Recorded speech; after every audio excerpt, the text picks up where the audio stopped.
it's time to sit back and relax with your favorite drink and listen.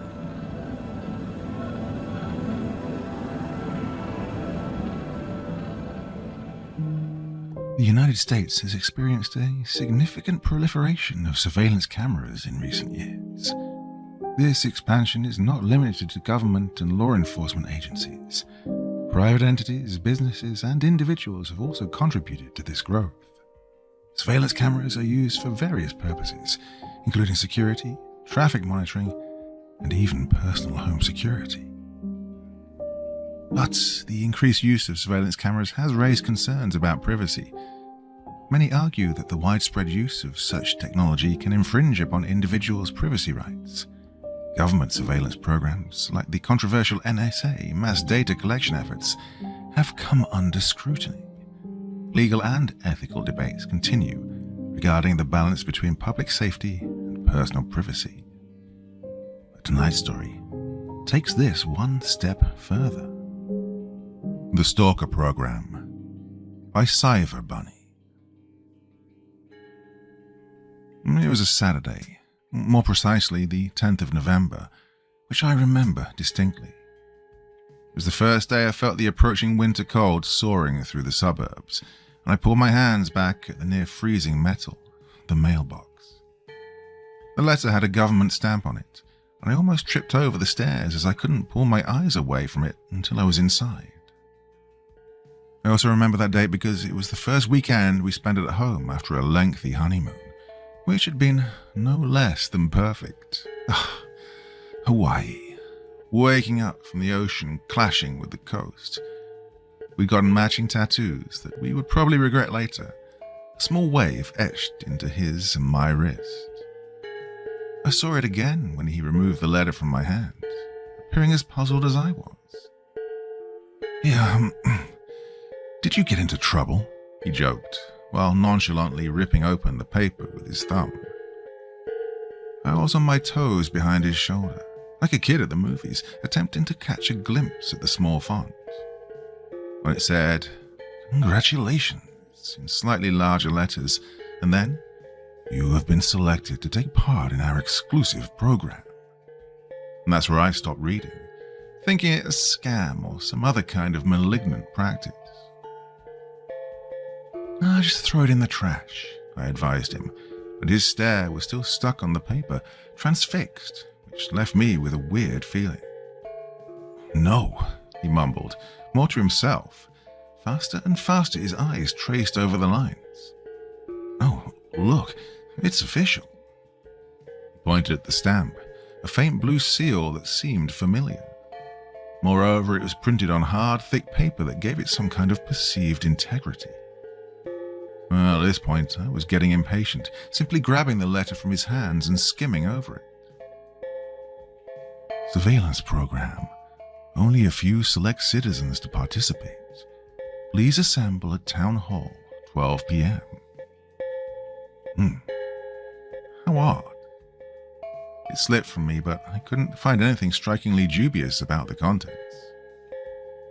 It was true, public surveillance had been announced to undergo a massive expansion this year, if one were to believe the government's promises. They wanted coverage in all public places, to cut down crime rates, track missing persons, and so on. It was nothing that interested me much, but apparently new technology was being developed that was made out to be a big deal if the specifics were ever released. It was only a testing program I hadn't heard of, but it was not rare for surveys and in-person testing to take place rather secretively until the results were ready for presentation. Well, usually we'd toss those letters and invitations, but something about it had seemed to pique my husband's interest. They're testing something new, huh? Probably technology-related. He paced around the room, an idea in his mind taking shape.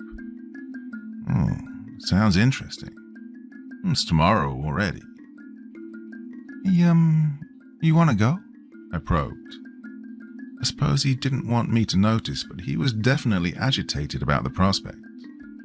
He'd always loved fiddling with electronics, and was up to date with that surveillance campaign. On multiple occasions, he tried to enlighten me on the possibilities it could open up, but I'd forgotten most of that. It was a topic I listened to out of courtesy, not really interest. Hey, I know it's your thing. We can check it out if you want, I tried to reassure him. Really? Well, his eyes lit up a bit, and he seemed bothered by something, checking the letter again. Oh, there's a problem, he muttered. What is it? Well, it's addressed to me. Only me. Oh, no problem. I'll stay home. Wouldn't want to interfere in anything. And that was a decision I would painfully regret. Nothing had been said about the time frame or the proceedings of the project. That's why it didn't worry me when 3 hours passed with no message, and I only grew marginally impatient after 5. The most comforting of fantasies I spun in my mind. It's an official thing, I thought. Phones won't be allowed. They might have a buffet after. Or simply long waiting times. But the clock mercilessly ticked on, and when the sun had set, I was reduced to a nervous bundle, pacing from window to window in between fruitless attempts at calling his number. It was impossible to sit here and wait. I had to see for myself. Well, he'd taken the car, so I was left to traverse the distance to the town centre myself. It was luckily not far, but the nighttime and freezing cold added to my discomfort. It didn't help that a lingering feeling arose in me. At first, I pushed it away, attributing it to my anxiety given the situation. But I kept turning my head to all directions, almost frantically. It was as if there was someone observing me. The sound of my footsteps seemed to multiply, coming from everywhere at once. But my mind must have only been playing a trick on me. I walked faster until I was nearly running, away from some invisible danger. Dark treetops obscured my sight on the neighborhood, and it was as if the whole world had fallen silent, except for me. I reached the town hall out of breath, but immediately felt a wave of relief rush through my body as I spotted the car. It was painted a glaring red. Well, I hated the color, but just for a moment, I was so glad to see it. I checked there first, attempting to make out the inside through the panes. Everything just like I remembered it, but no trace of him. Well then, I had no choice. I approached the mighty building, passing by the old architecture, and grabbed the handle with determination. I pulled, but the door wouldn't give way, adamantly pushing back at me. In disbelief, I tried again and again to no avail. God, I felt tears welling up in my eyes. Never had I imagined myself here. Images shot through my mind. Oh, abductions, murder cases, crime scenes. Well, I needed to calm down. There would be an explanation. Somewhere. Somewhen. Trying to take in a few deep breaths of the nightly air, I let my eyes wander. This part of town was scarcely visited, especially at night time. It was no surprise the streets remained empty. Tall lamps had been set up, making the road faintly visible. Security cameras had newly been mounted on some of them, as well as on the fence rows behind. Their bleak, shimmering eyes stared back at me. Only one stood out. I squinted so as to fix my stare on it. It was quite distant from me, but without doubt exactly lined up with my position.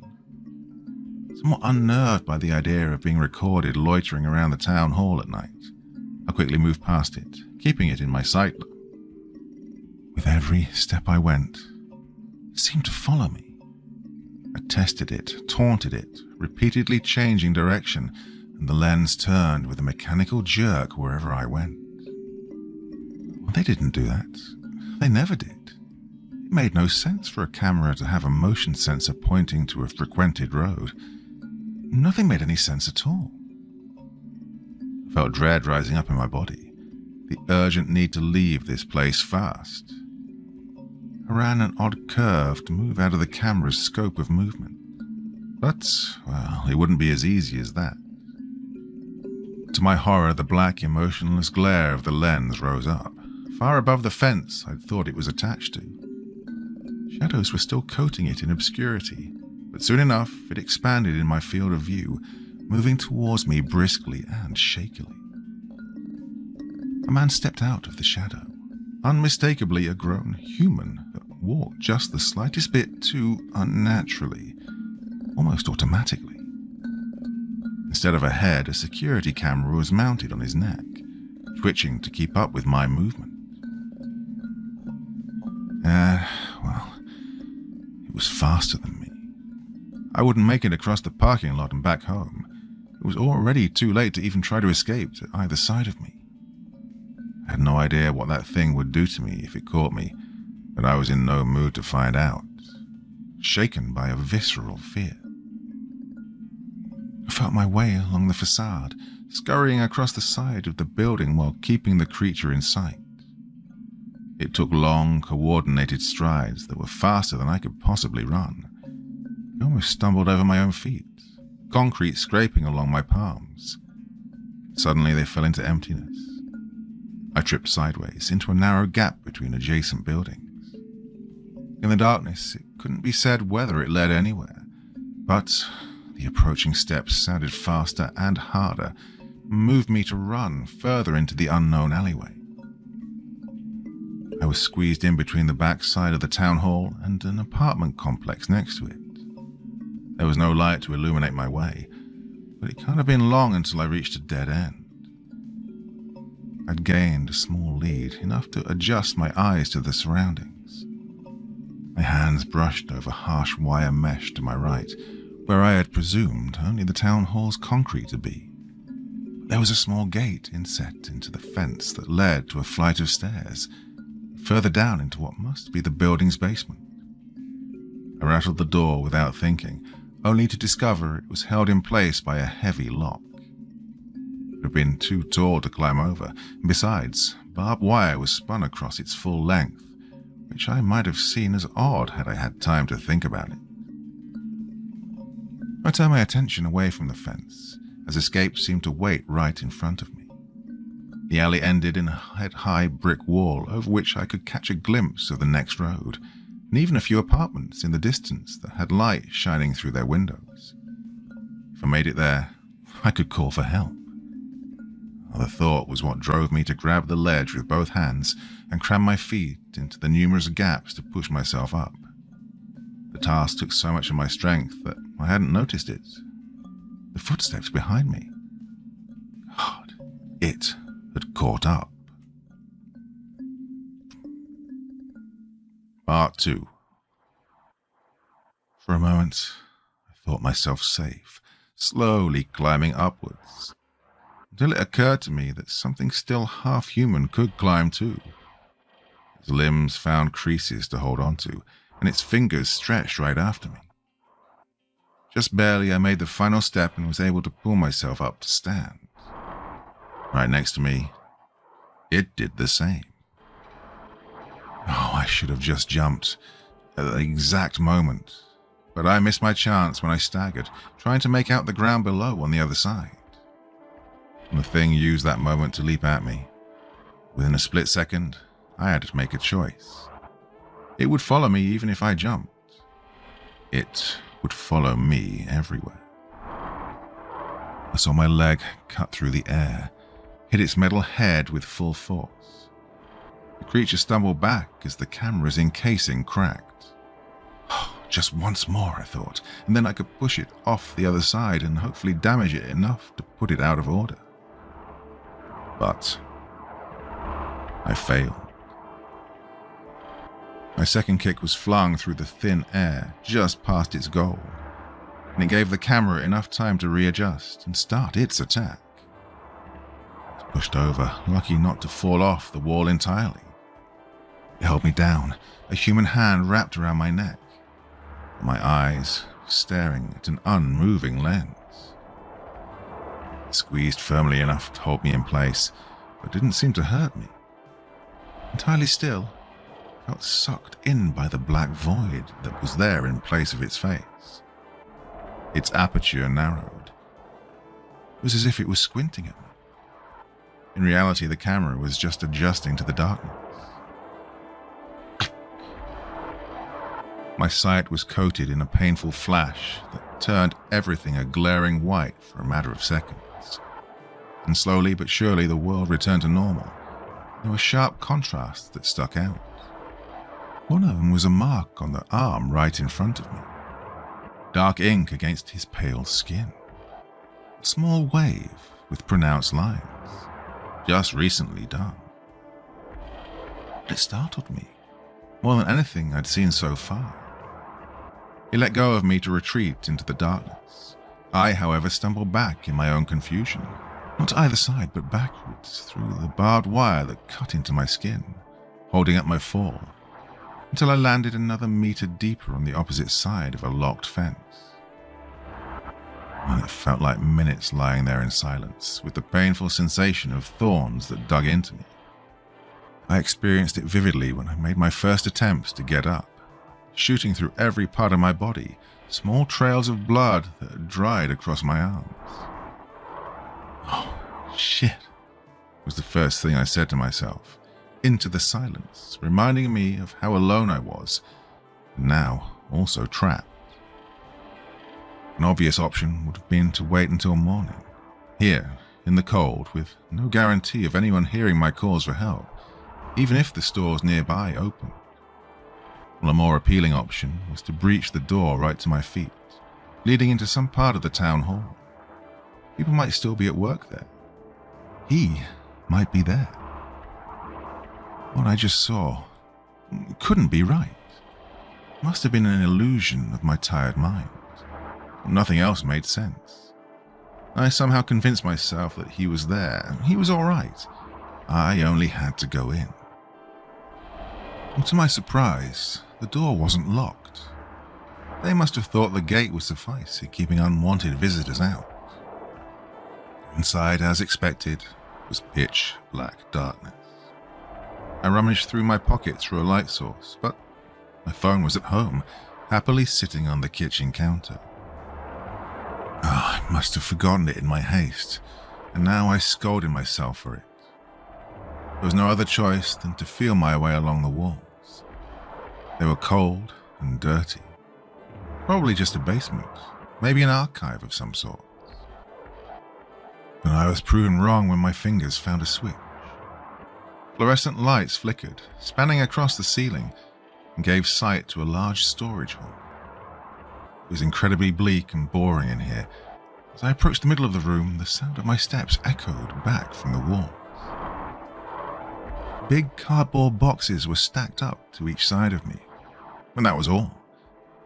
Because I couldn't find a reason why not, I decided to look inside. I withdrew my head with a gasp. They contained piles of large security cameras, similar to something I'd already seen. Frantically, I opened every box within my reach, but they all held the same contents.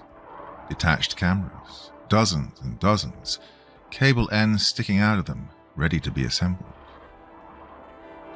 What was happening here? I wouldn't find answers unless I descended further into the building, and the next door was already in sight. Taking a deep breath, I opened it, reaching a long corridor.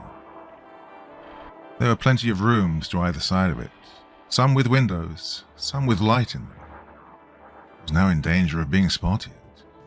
Normally, I should have run up to the first sign of human activity I could see.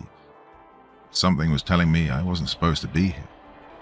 So I decided to keep it down and slowly crouched along the hallway, occasionally peeking through the glass panes.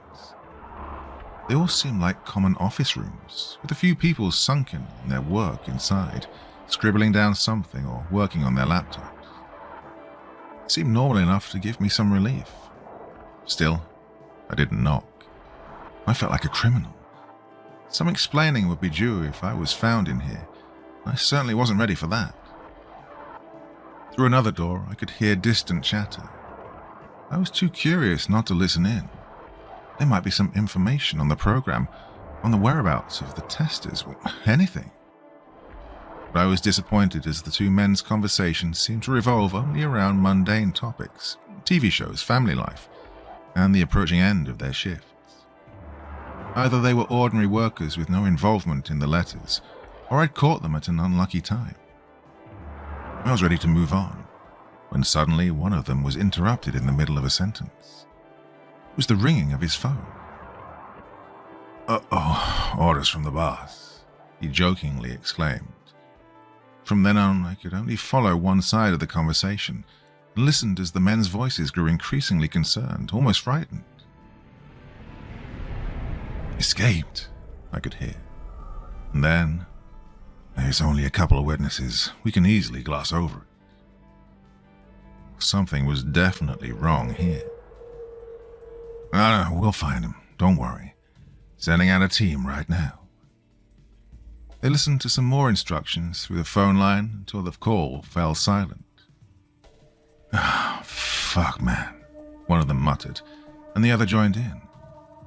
"Overtime it is again, then."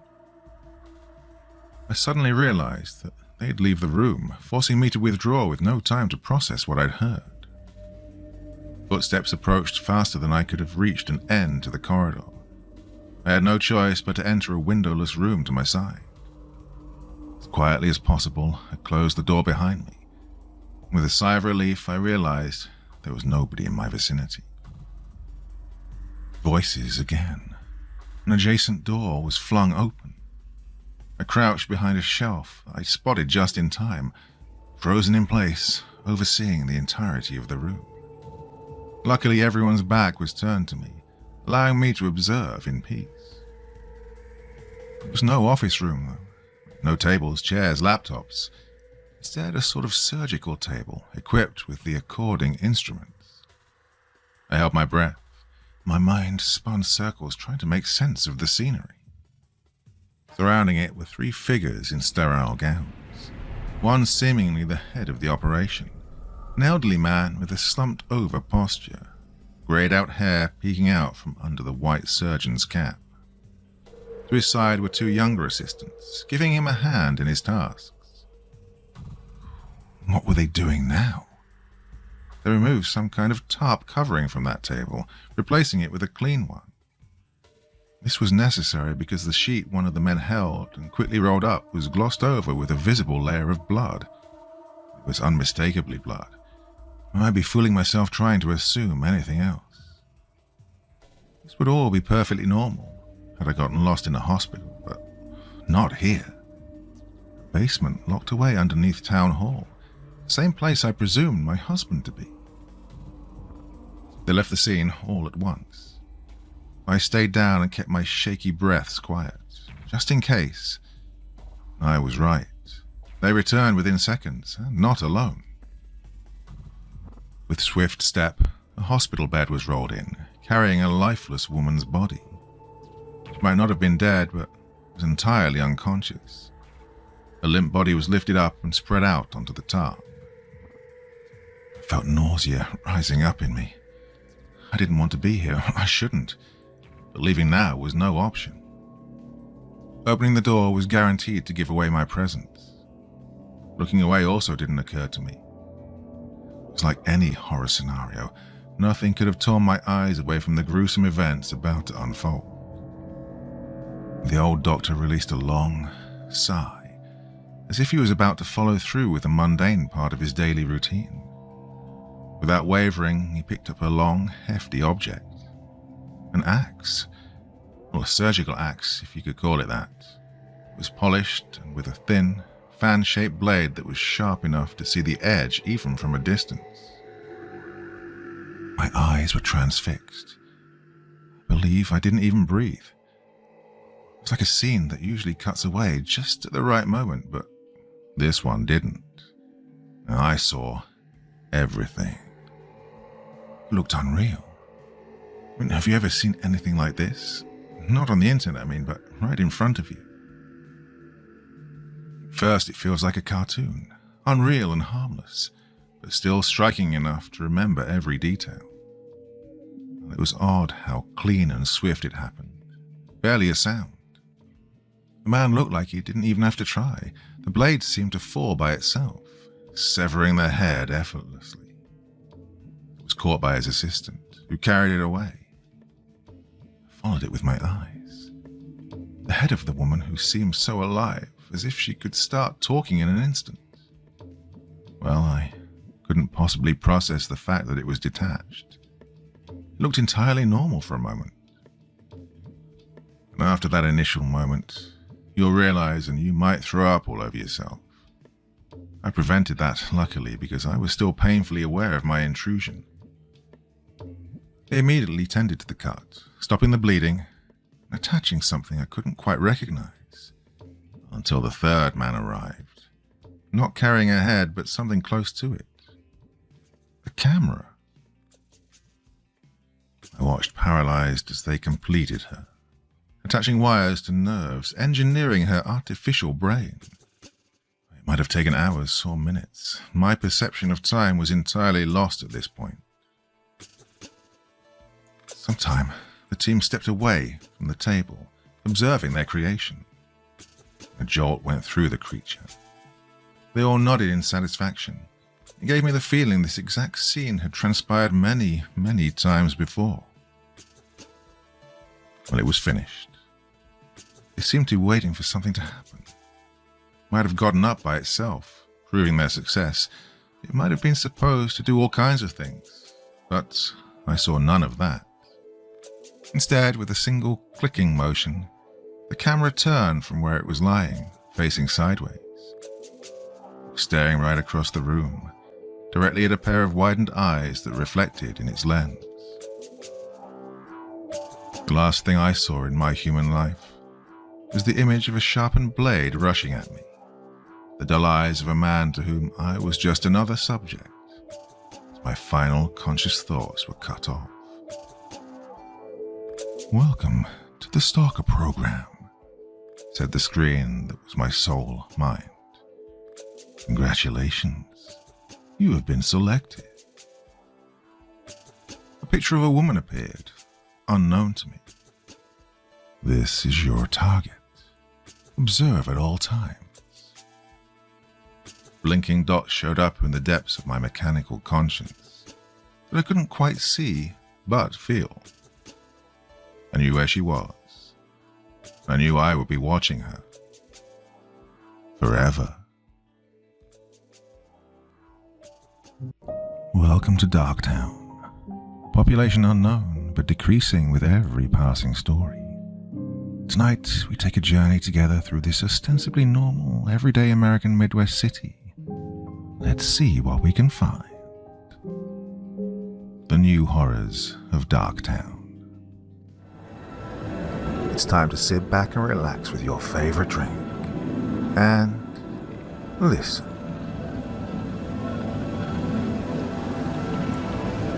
In our first story tonight, a college student's innocent game turns into a nightmare. What starts as a harmless scavenger hunt for incriminating items at a frat party leads to the discovery of a dark and disturbing secret. A shoebox filled with chilling Polaroids of victims. The protagonist's world spirals out of control when they come face to face with a twisted predator intent on silencing them forever. Forced to fight for survival, they take a life in self-defense, only to find themselves haunted by guilt and fear. Now they must grapple with the consequences of their actions. I stumbled across something at a party I shouldn't have, by Stone Score. I'm not much of a party person. When I was in high school, I pictured myself going to frat parties and hooking up with guys, or something along the lines of that. Anyways, that's obviously not what happened. I study biomedical engineering at my university, which I'm not going to reveal the name of for privacy, and I'm much more of a homebody. However, me and my friend Derek occasionally go to parties, and well, we play a silly game. In this game we snoop around the frat, the sorority house, and try and find the most blackmail-worthy thing. Whoever finds the best, or worst, however you put it, well, whoever finds that item wins. This probably makes me sound like some snoopy, deranged psychopath. But, well, if it makes you feel any better, We usually return the evidence. But this time, I found something I regret finding. This time, we're at the Alpha Epsilon Pi House, at their annual welcoming party, or what Derek and I like to call the Let's Haze the Freshman party. I remember rummaging around a few rooms and finding a worn-down baby blanket. In another, I found a weird magazine. Not anything like Playboy. Something different. Let's just leave it at that. Anyways, I stopped in front of another door and read the "Stay Out" sign plastered on the door. I shrugged and entered the room, or at least I tried. The door was locked, so I held my ear against the door.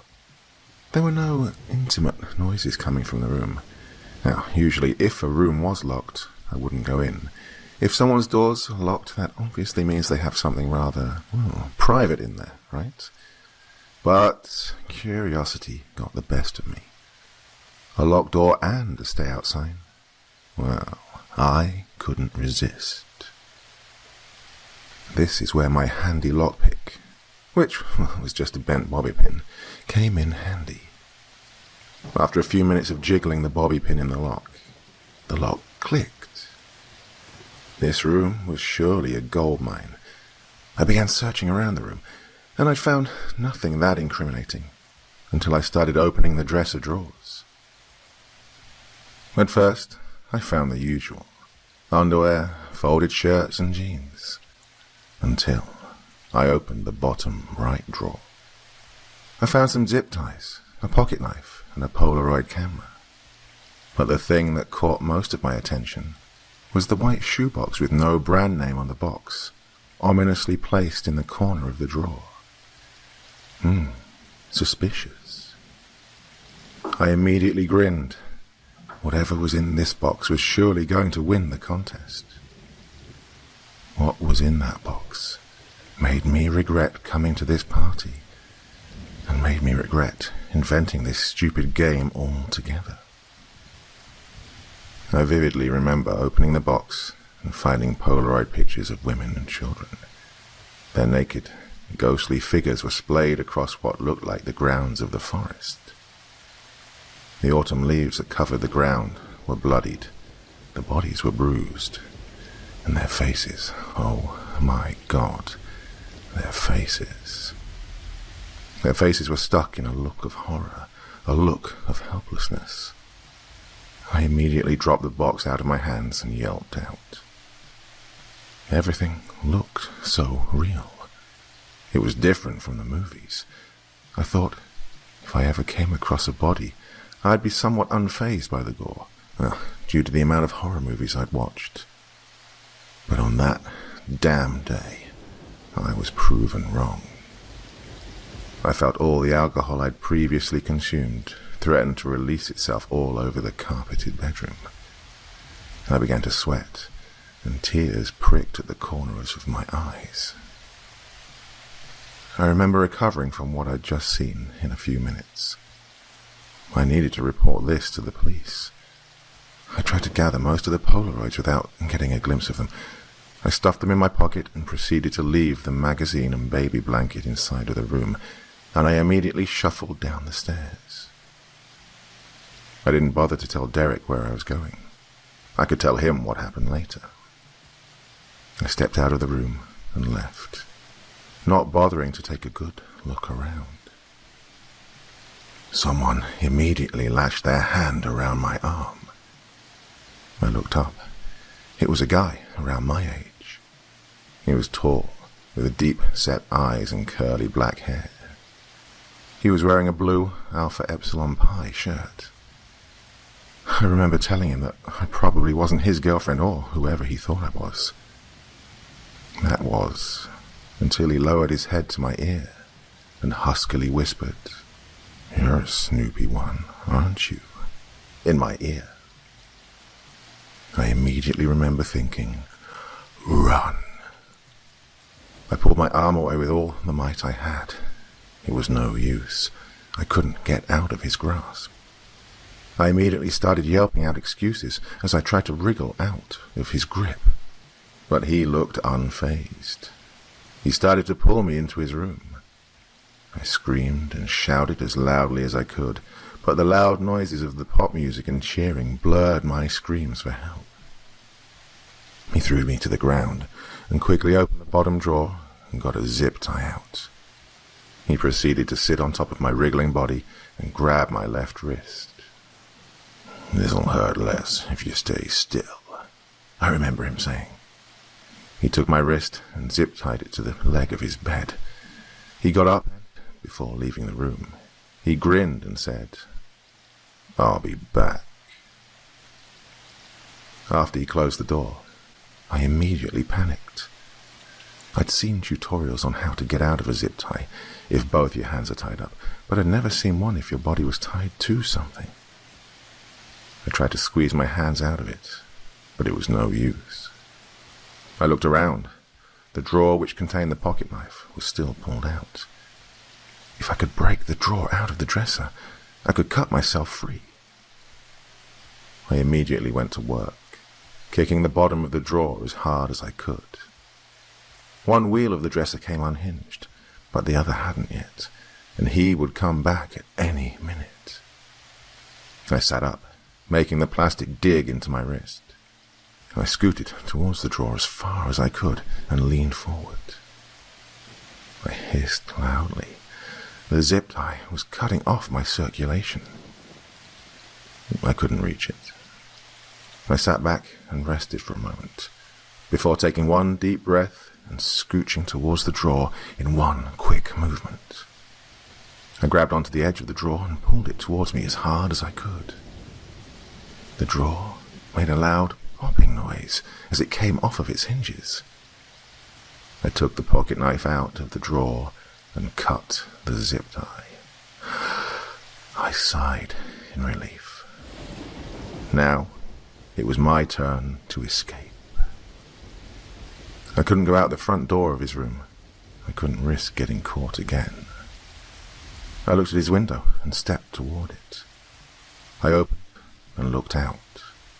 We were on the second floor of the house, but there was a part of the first floor that stuck out under the room. I started to cut the window screen hastily. I was about to climb out when the door opened again. A slew of curse words flowed through my brain all at once. I didn't even bother to look back. I climbed out of the window as fast as I could.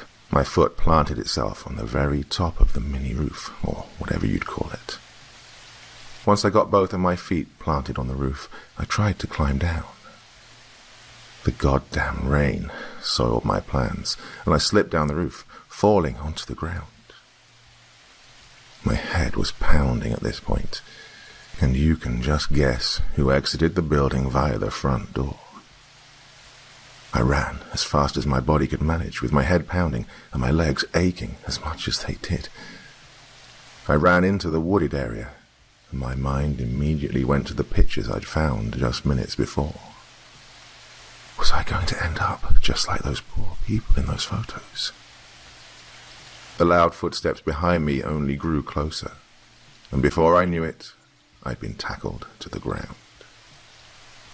The man's curly hair hung in his face as he grinned widely. Was I going to be his next kill? He pressed his fingers into my neck. "I don't usually strangle people, but I guess you're a good exception," he commented, rather nonchalantly. I quickly lifted my leg up and kicked him in the crotch. He hissed, and his grip loosened. This was my chance. I wriggled him off of me and stood up, kicking him as hard as I could in his sides. He yelped in pain as I got on top of him and pressed my fingers to his neck just as he'd done. Nothing was on my mind except the fact that I needed to press harder. I needed to kill this man. And I did. I screamed when I noticed he wasn't breathing anymore. I shook him. No, this couldn't be. I didn't kill him, did I? I started to weep when I noticed I had actually killed him for good. I didn't know what to do. So, I called Derek. He picked me up, along with the body. He freaked out, and he didn't stop when I told him the full story of what happened. What we ended up doing, after a lot of panicking, was driving to Home Depot and getting a cinder block along with some rope. The next day, Saturday, we drove to a lake a few hours away. In the wee hours of the morning, when no one would be awake, we tied the cinder block to the guy's ankles and dropped him into the lake. And that's the end. No one has found the body yet. A part of me doubts they ever will. Have the fish already eaten him up? And, well, if they did, and found me guilty, would my crimes be justified? Probably not. I live in constant paranoia because of this. My hands are shaking as I type. I don't have anything else to say at this point. Thank you for reading my story, I guess.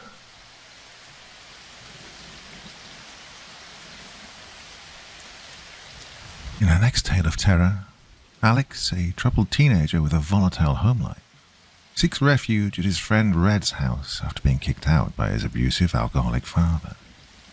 Red's house is a familiar escape for Alex, where a group of misfits gathers to numb their problems with questionable substances.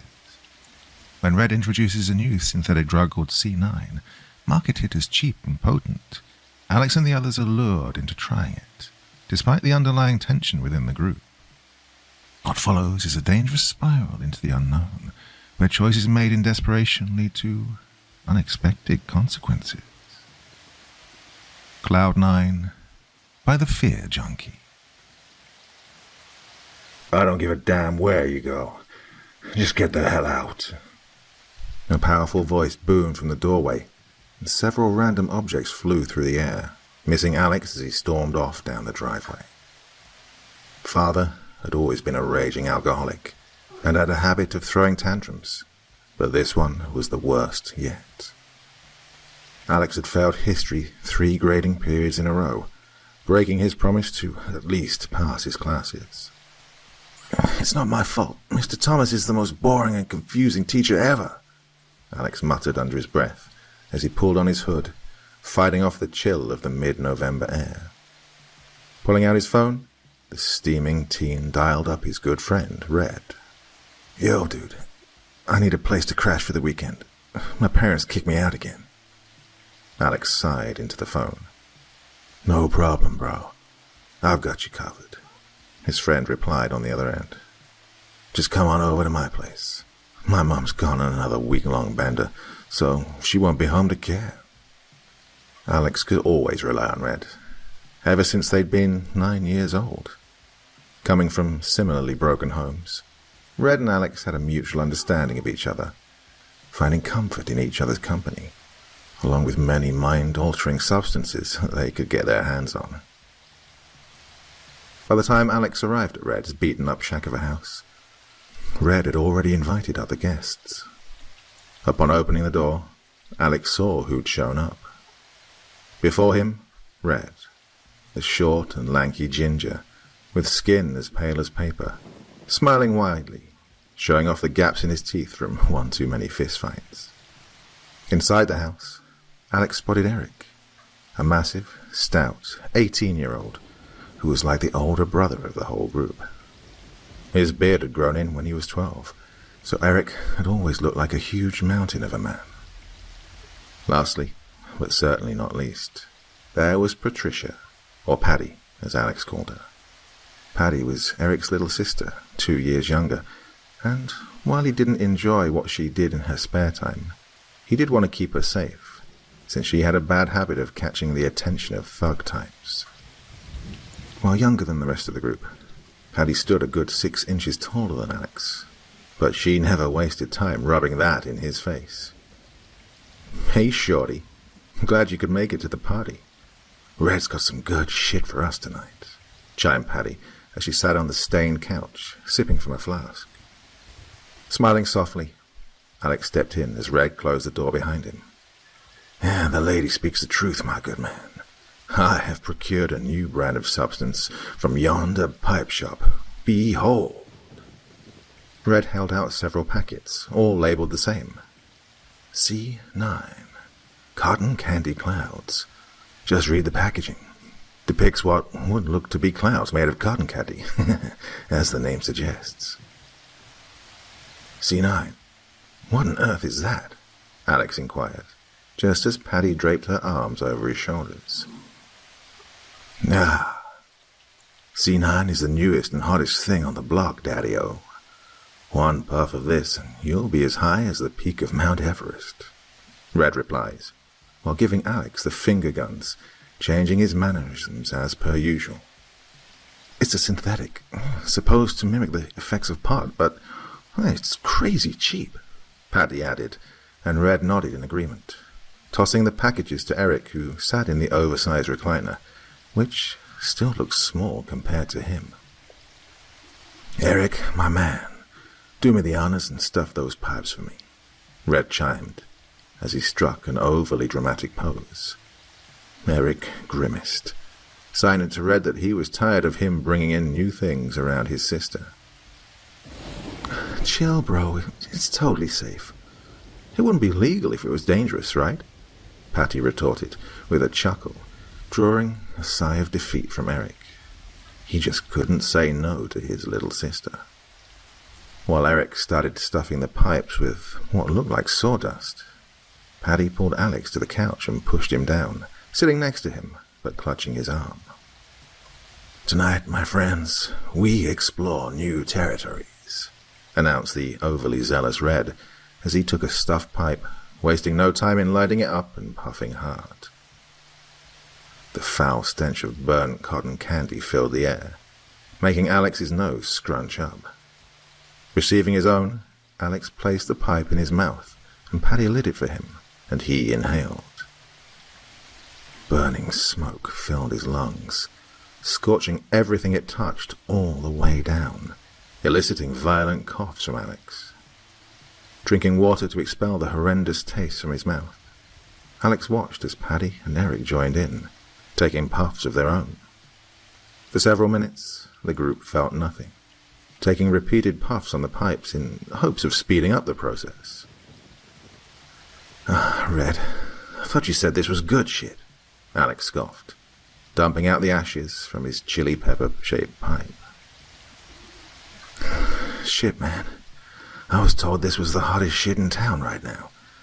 Maybe we just can't feel it since." Alex looked up at Red, expecting him to finish his sentence, but all Alex could see on his friend's face was nothing. It wasn't that he was expressionless, just that, well, he had no face. Blinking rapidly, Alex realized Red still had facial features, but they were blurred out, as if he was in one of those police shows where witnesses wanted to keep their identities concealed. Alex couldn't remember Red's face now for the life of him. Looking around, he realized that the same thing was happening with Patty and Eric. A numbness overtook Alex. He neither felt nor heard anything, aside from a steady and rapid thumping from his chest, like a muffled drum.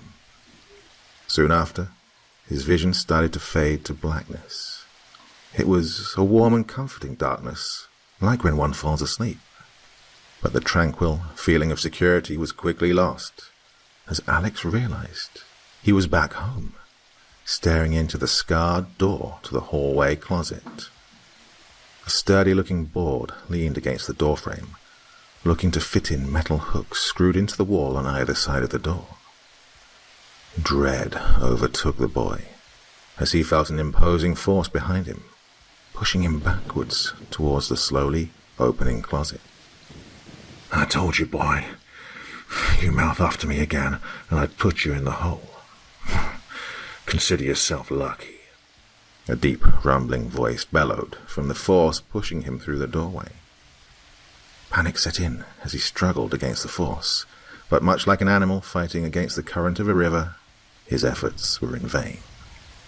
Behind him, the door swung shut, and the loud thud of wood hitting metal rang out, casting Alex into silence and darkness. Pounding on the door, Alex cried out in fear, begging for freedom, but the old-world wooden door held fast, not relenting to the boy's feeble attempts to break it down. Alex screamed until his voice went hoarse, and then all he could produce was a pathetic squeak. Within the closet, which acted as Alex's prison, there was no sign of light. A darkness as thick as pitch enveloped the terrified boy. Hours upon hours of solitude in the endless void of shadow had taken its toll on him, scrambling his sense of time and reality. Just as countless memories of days spent in the prison of the closet flooded Alex's mind, suddenly the imposing, claustrophobic grip on him was gone. Quickly, he got to his feet, scanning his surroundings. Much like in the closet, Alex stood in a smothering darkness, that is, until he turned to see the azure glow of a fountain. An oddly out-of-place fixture in the dark, it stood tall and proud. Many gargoyles spewed glowing water from their mouths, but made no splashing of water on water. Atop the granite fountain stood a figure, human in shape, but completely void of any features. No hair, clothes, nose, ears, not even any eyes. Just a wide grin, a row of bleached and jagged teeth splitting open the tightly pulled onyx-colored skin on the face, an expression far too wide to be anywhere near human. In the faint glow of the luminous water, Alex could see the skin of the being's forehead split open with a sickening tear, putrid grey fluid leaking from the newly formed wound.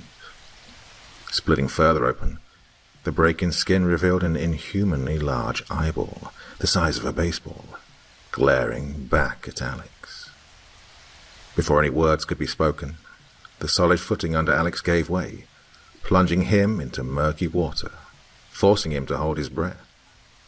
Coldness gripped Alex as he heard faint voices, though he couldn't make out what was said. Somehow, the voices seemed oddly familiar.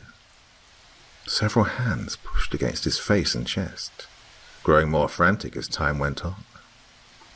Alex couldn't move to fend off the groping hands. They felt like they were gripping every part of him. A burning sensation grew in his chest as his lungs ached for air. Voices grew frantic and jumbled, like a crowd of people yelling over each other. Suddenly, the hands grabbed him all over, and Alex felt them pulling him through the water quickly. An overpowering force slammed him on his back at the bottom of whatever body of water he was getting dragged through.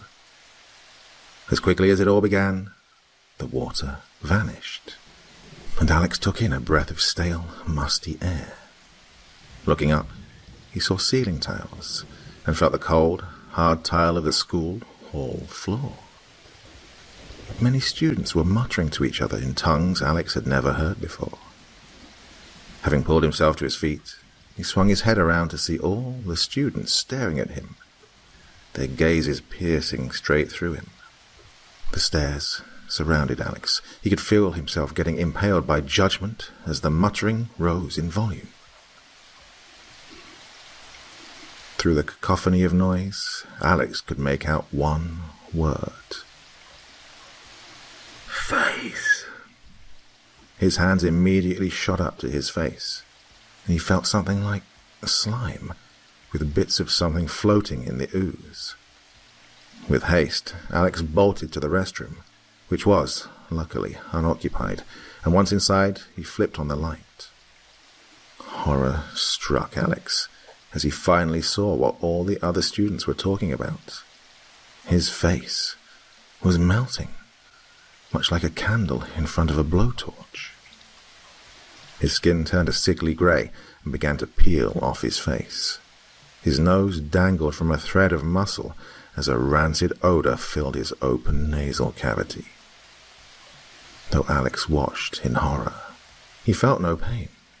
The decaying flesh of his face felt alien and wrong. Fingers dug into flesh and tore it away in a frenzy. Globs of decaying skin and muscle covered the porcelain sink in a grey fluid. His heart pounded painfully hard as he frantically clawed at his face, the same grey fluid oozing from between the muscle fibres and dripping onto the sink. Vision in his left eye faded as the eyeball melted into a jelly, slipping from its socket and into the sink. Nails scraped against bone as the last remaining shreds of flesh melted away. Using his index finger, Alex pried out his right eye, and, with an audible pop, the eyeball was ejected from its home and fell down the drain. Alex's vision followed the eyeball down the drain into complete darkness. Then, once again, Alex stood before the fountain. The ominous figure was still standing motionless atop it. His hands frantically groped his face as an inspection, finding his features to be untouched, as normal as usual. Returning his gaze to the ebony figure, Alex saw that several more wounds had torn their way through the being's skin, revealing piercing eyes all over the body. From the head to the legs, no part of the figure's body was left untouched by the multiplying eye.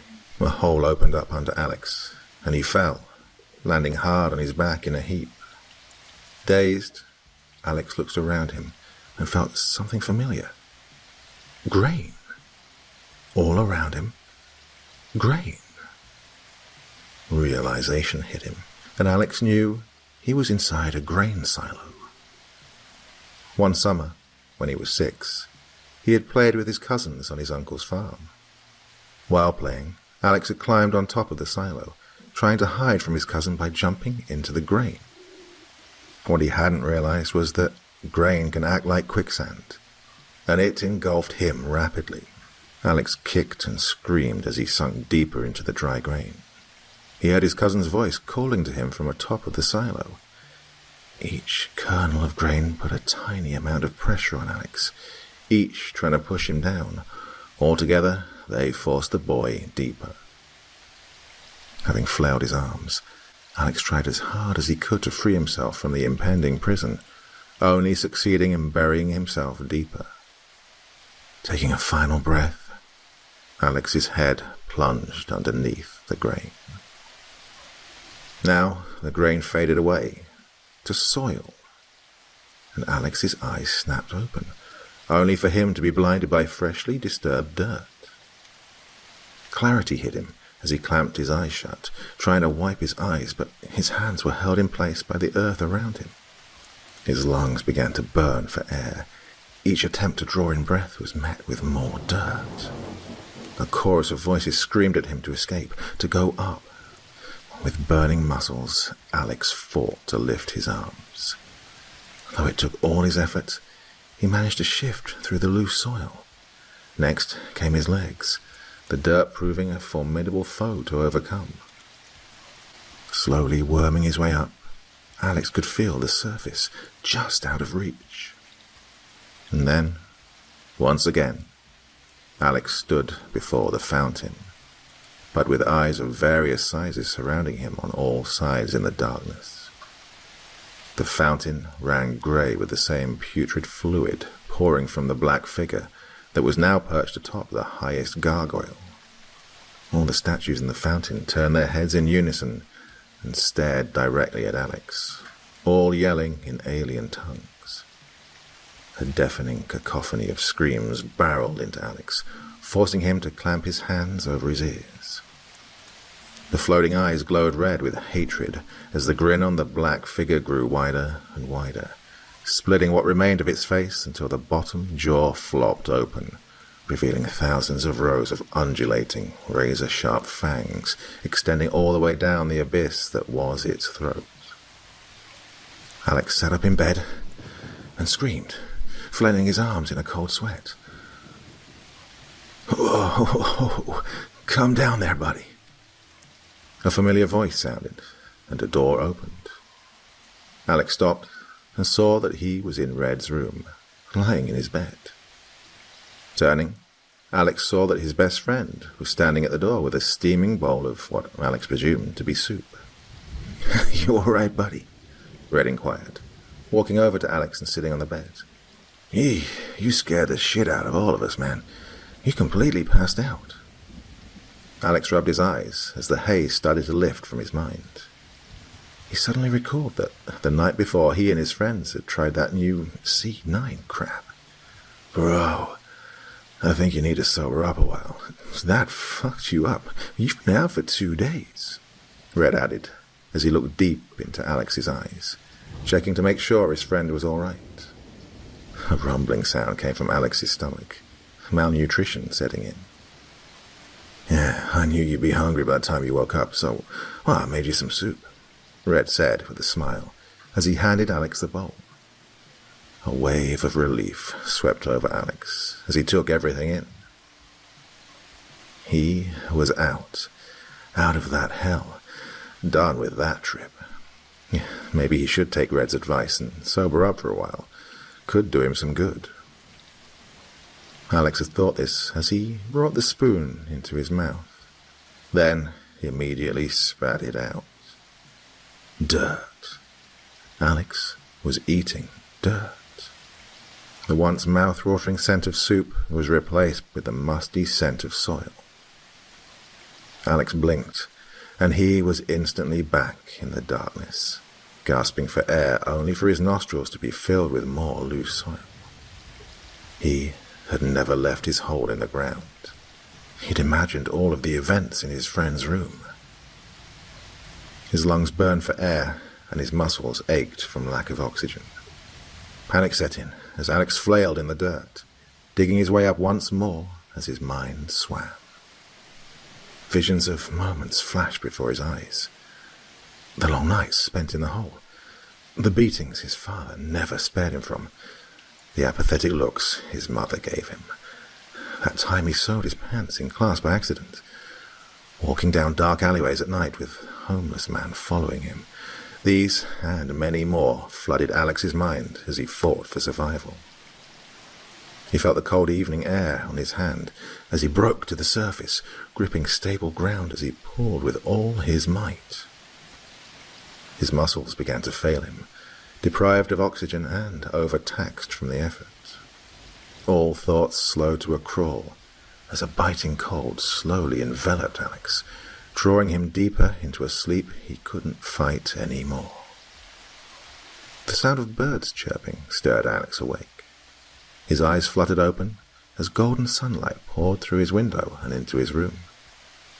Sitting up quickly, Alex felt around, feeling the clean linens of his bed. Was he out? For good? Was this yet another dream, just a figment of his imagination? Well, it felt real enough, though, so that was good enough for now. Alex spent the next half hour collecting his thoughts, remembering the events of the previous night in vague detail. He honestly couldn't tell whether or not what he went through was an hallucination or a dream. After dressing himself and grabbing his phone, Alex noticed he had a message from Red. "Hey, hope you made it home all right. Gee, last night was nuts, bro. Be sure to come round and grab your hat." With a sigh, Alex set out towards Red's house once again. Arriving at the shack and having knocked on the door, Alex realized that Red wasn't home. Using the spare key under a rock near the door, Alex let himself in. Man, the place was trashed, even more so than usual. Broken glass and candy wrappers lay scattered all over the floor, painting an odd picture of what had occurred the night before. Spotting his hat on the couch, Alex walked over and picked it up. And then he stopped, frozen in place.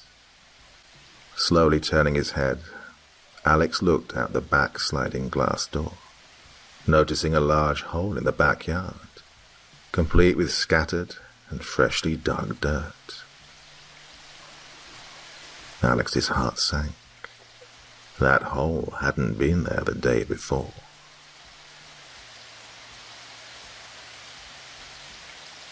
In our third eerie Darktown tale, a young novelist moves into their first home in the countryside, excited by the peaceful isolation and natural beauty. Along with their loyal dog, Shadow, they enjoy an idyllic summer. But as autumn approaches, strange events begin to unfold. Shadow starts acting aggressively toward the darkness beyond the backyard lights, growling at something unseen. At first, our protagonist dismisses it as a typical animal behavior, but night after night the unsettling pattern continues. When a new moon casts the property into deeper darkness, both the protagonist and Shadow sense something lurking just beyond the light, watching them. What began as an innocent move into a dream home slowly turns into a creeping nightmare. First the door, then the light, by Mr. Charms 505. Always shut the outer door before you turn the outside light off. That was the only thing written on the little post-it note left for me by the previous homeowner.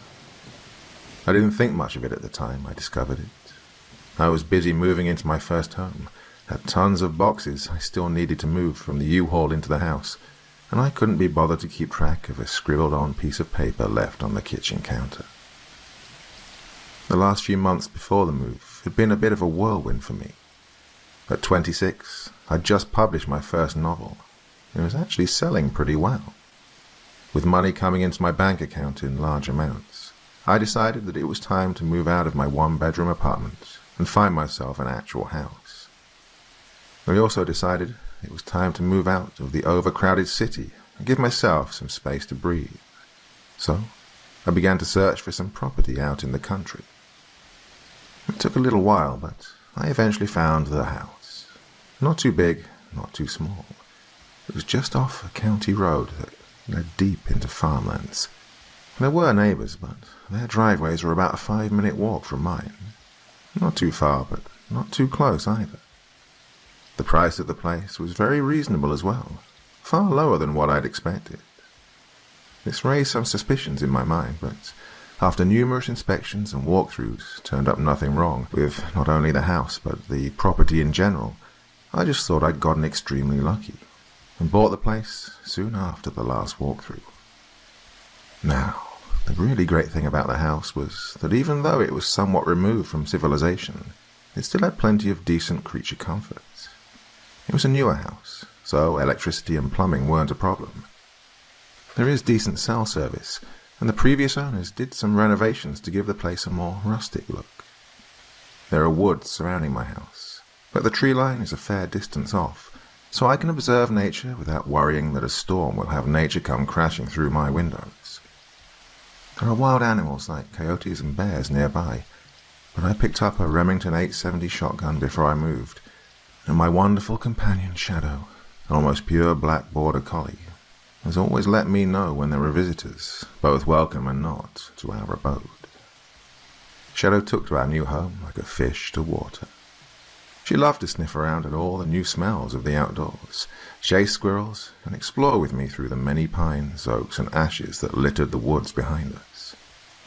We moved in during May, and the summer was an absolutely fantastic one. Friends came over, barbecues were had, many nights were spent stargazing. But then fall came. The trees changed colours, the warmth drained from the air, and the troubles began to appear. Shadow is very routine-oriented. Always has to have breakfast at a certain time, a walk at a certain time, and has to be let outside to do her business at a certain time. It was one night in early September that I noticed something weird that she was doing. During the summer, when she was let out into the backyard at night, she would wander past where the back porch light would illuminate, nose to the ground. I never had a problem with this because she always came back when I called.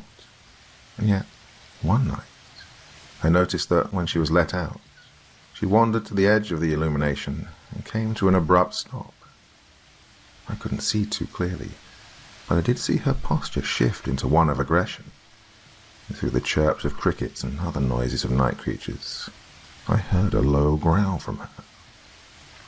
This was surprising to me, as Shadow wasn't very aggressive. Sure, she'd bark whenever someone came to the door, but I'd never heard her growl at anything before. So naturally, when I heard her growl at the darkness beyond my backyard light, red flags immediately popped up in my mind. I keep a high-powered flashlight next to my back door, so I grabbed it and shone it out into the blackness of my backyard. Nothing abnormal was highlighted in the massive beam of illumination that came from my flashlight. Just grass, weeds, and the first line of trees that was the gateway into the forest beyond. I swerved the beam of light back and forth a few times, but still saw nothing out of the ordinary. In the minute I spent trying to see what it was that freaked my dog out, she'd done her business and was now coming back inside the house, seemingly relaxed again. I shrugged the whole thing off as a dog being a dog, closed my back door, and continued my night as normal. The next night, however, the strange ritual was performed again. Shadow went outside, went to the edge of the light, stopped suddenly, and began to growl at the night that surrounded her. Once again, warning bells went off in my head, and I grabbed the flashlight again. Scanning the surrounding area had the same results as the previous night. But seeing Shadow relax again within a minute and do her business, well, I thought it was just an animal scent from far away that Shadow could smell, but I couldn't. These nightly incidents did not stop, however, and after a week, I figured it was something Shadow had just started doing. I didn't pay it any mind whatsoever. Well, that came to an end on a night that a new moon was in place. The backyard was darker than usual, and the only light at all came from my back porch light. I let Shadow out, but she only went a few feet out of the door before she stopped in her tracks, ears perked and tail standing straight up. She lowered her head and began to growl lowly, her hackles standing on end. This night, I didn't have to wonder what was going on.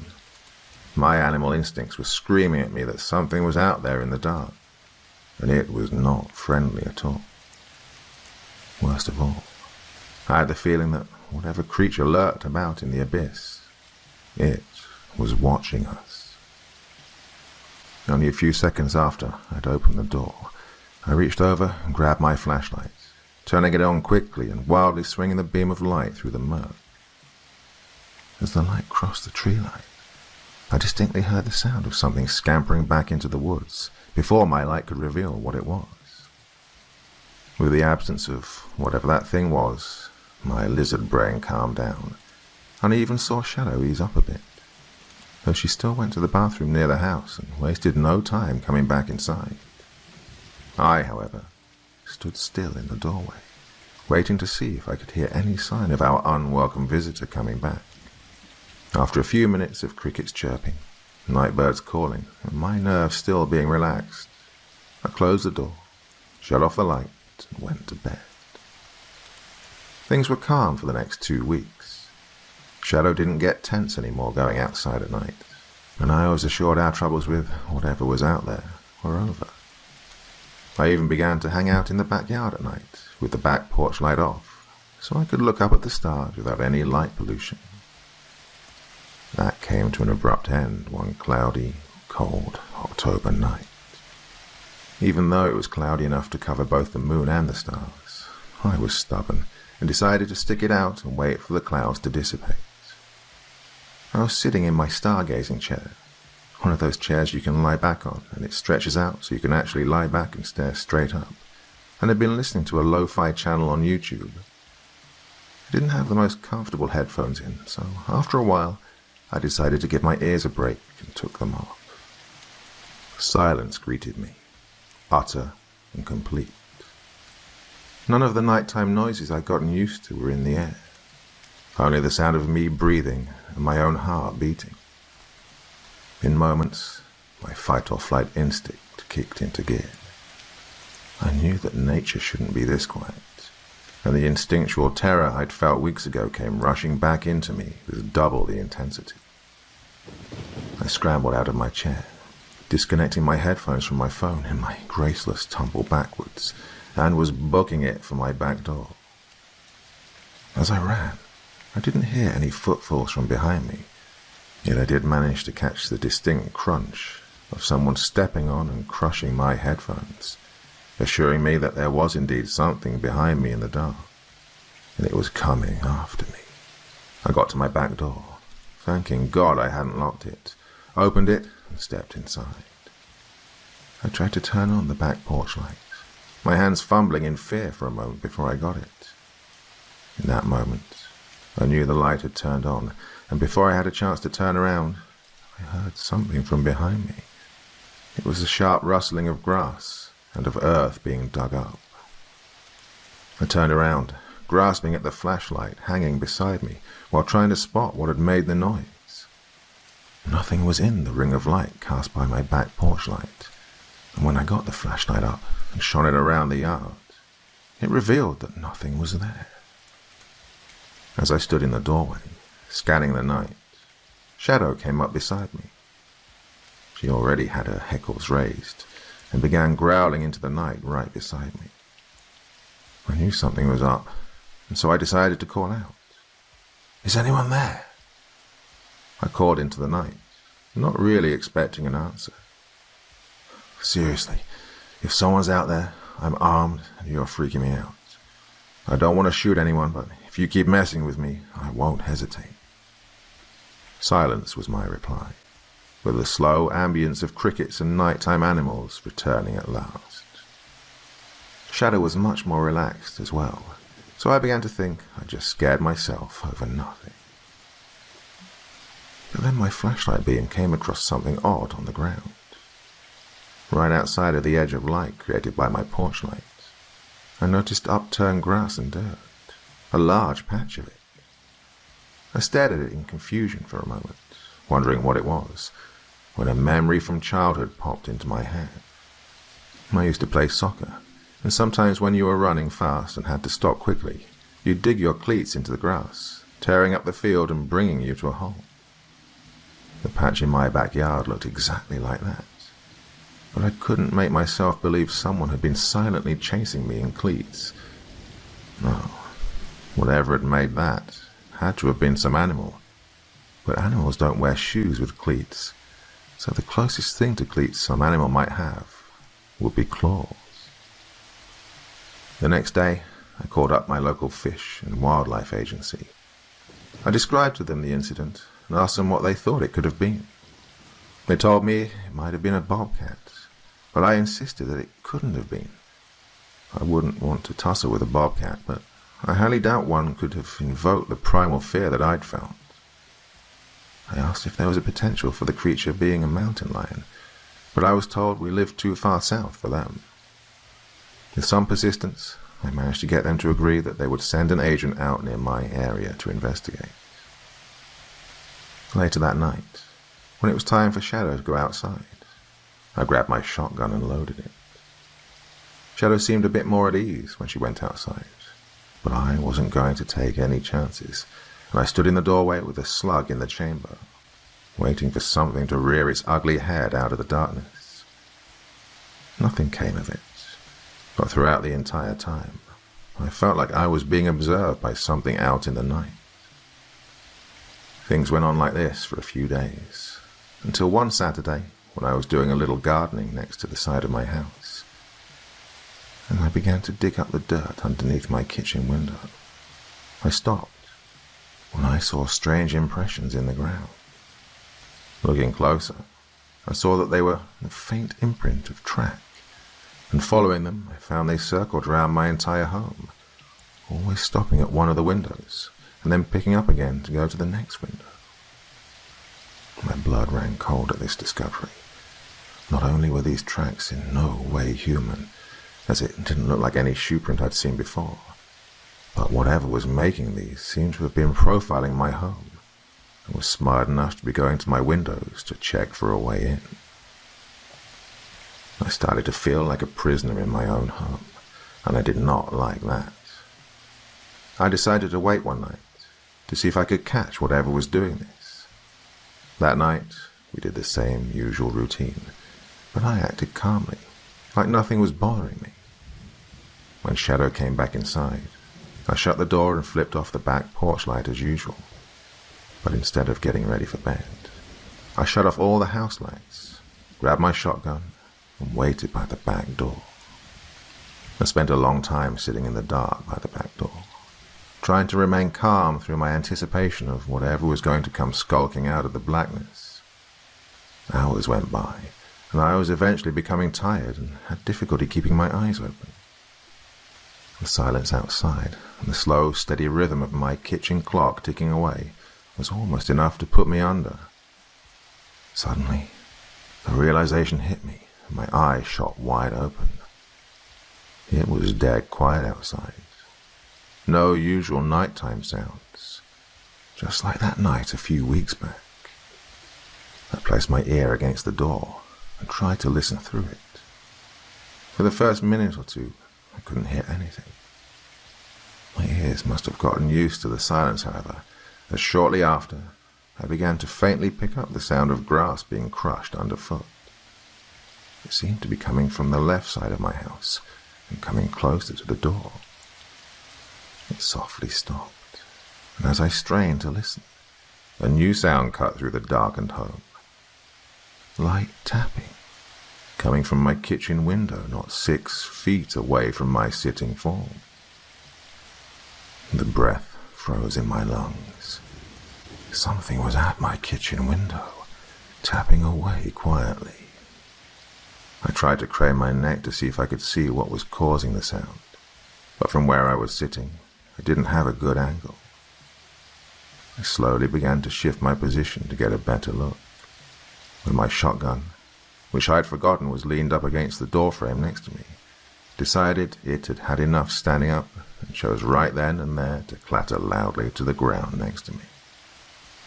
The tapping at the window immediately stopped, and I cursed myself and the firearm internally for being in the situation I was in now. I pressed my ear to the door again, but heard no noises coming from outside. I stayed like this for a good minute or so, trying my hardest to hear any noise that originated past the door. An idea formed in my head. Not a good one, but I didn't know what else to do at the time. Timidly, but loud enough for those close by to hear, I called out, "Hello." I waited with bated breath for a few seconds, but nothing happened. I waited apprehensively for a few more, and still there were no sounds. I let out a sigh, thinking nothing was there and maybe I'd hallucinated the taps on the windows. Suddenly, an explosive burst of sound came from the other side of the door. I distinctively heard the sound of clawed feet running up my back porch steps, and only had a second to prepare when something crashed heavily into my back door. The next couple of moments were pure chaos. Shadow was awoken and started barking from somewhere in the house. I was letting loose a stream of curses and cries of terror, and whatever was on the other side of the door began pounding on it. Through its banging, I distinctly remember hearing whatever was on the other side making a guttural growl that seemed to be a cross between a snake's hiss and a cat's aggressive yowl. In my panic, I grabbed my shotgun and got to my feet, pointing the gun at the door and crying out, "Stop it! Go away! Leave us alone!" Now, my old back door used to have a pane of glass about eye level to me, which is about 6 feet tall. As I stood there, quivering with fear, gun at the ready, a pair of eyes came into view from the other side of the glass. They were larger than any humans, and they were bright yellow, with slit-like pupils you see in a snake's eyes. When they caught sight of me, the banging stopped, and I could hear this thing's labored breathing. It was panting while looking at me, and some old animalistic instinct deep inside me told me those eyes were the eyes of a predator, and it was looking hungrily at its prey. I didn't know what to do. I was frozen with fear. Part of me wanted to shoot at the thing, but I didn't want to damage the only barrier that stood between this creature and me. I then realized Shadow's barking was a lot louder, and looking to my side, I saw she stood next to me, barking, growling, and baring her teeth at the thing behind the door. Looking back up, I saw the yellow eyes shift downward to look at Shadow, and the guttural growl again came through the door. "Oh, no, you don't," I cried, anger suddenly flowing through my veins. "You keep your freaking eyes off of my dog." No way was I going to let this thing that dragged itself from the darkened woods lay one clawed finger on my fur baby. I rushed to the door, turning on the porch light to get a better shot before going for the door lock with my other free hand, steeling myself to blast the bastard and fight to the death to keep my baby girl safe. It turns out I didn't have to. For the moment the porch light turned on, the eyes disappeared from the pane of glass, and I heard the most tormented and fearful howl I've ever heard from man or beast. I could hear the scraping of claws against my wooden deck, as whatever hellspawn that stood at the threshold of my house scrambled to get out of the light and run back to the safety of dark night. As I got the door open, I saw the shape of something large and tall, easily breaching 8 feet on 2 long, gaunt legs, tearing past the perimeter of light created by the back porch light, back into the pitch blackness of the surrounding forest. I didn't sleep that night, instead choosing to drink coffee with my shotgun in my hand until the sun rose. When I went to survey the damage in the morning light, I grimaced at the sight. My deck had massive, deep, gouged scratch marks in the wood. My back door had a large crack in it from where the thing had slammed into it, and a strip of my yard was torn up with the same claw marks that were on my deck. That morning, I called the local hardware store in town, about half an hour away. I explained the situation, leaving out that a monster had attacked, and saying instead that a deer had crashed into my door. And I asked if it was possible if they could get a heavy wooden door to replace mine, and if they could install it the same day. They referred me to a good contractor, who I called, and he said he could get it done today, especially after I told him I'd double his rate if he got it done. As I sat at my kitchen table, still shaken from the previous night's events, wondering what I was going to do tonight, I noticed a corner of a piece of paper sticking out from under the fridge. Curious, and looking for anything to take my mind off what I'd experienced, I rescued the paper from under the fridge and took a look at it. It was the note from the previous homeowner, the one I'd completely forgotten about. Its message about always shutting the outside door before turning the light off suddenly made much more sense to me. So did why the house was priced for so cheap. I cursed the previous owner for leaving me in the dark about this nighttime visitor. When the contractor arrived, he let out a long whistle as he surveyed the damage. "You said a deer crashed into your door. Must have been a hell of a thing chasing it to make those claw marks on your deck. You're lucky the door didn't break down. You'd have had a hell of a mess to clean up." I nodded glumly, feigning ignorance about the claw marks in my deck. As he was installing my new door, he noticed my porch light. "You know, I could run back to Earl's Hardware after I'm finished with this door, pick up a motion-activated floodlight and install it for you. I'm sure it'd help keep those nighttime critters away." Thank God for that man, because my brain at that time was so in shock, I hadn't even considered something like that. It seemed my nightly guest didn't like light, so a motion-activated light would keep it at bay forever. I thanked him profusely, taking him up on his offer. After that day, things went back to normal for a long time. Months went by, and even though I would tense up every time at night when I saw the motion light go off, I didn't find any tracks near my house. I never heard a trace of the creature anywhere near my property. I even asked my neighbors how things were going for them, and if they'd had any nightly disturbances. Their answer was always no, so I figured my problems were all over and done with. That is, I thought my problems were over until the later winter months, and I began to notice the motion light staying on for longer and longer durations. Shadow began to get scared, even stepping a foot outside when the sun went down, and I began to see the familiar odd tracks in the winter snow. Every couple of days, I'd see them move closer and closer towards the house. I swear I even heard that low, hissing growl one night. It floated up on the wind when I lingered by the open back door, wanting to see the stars.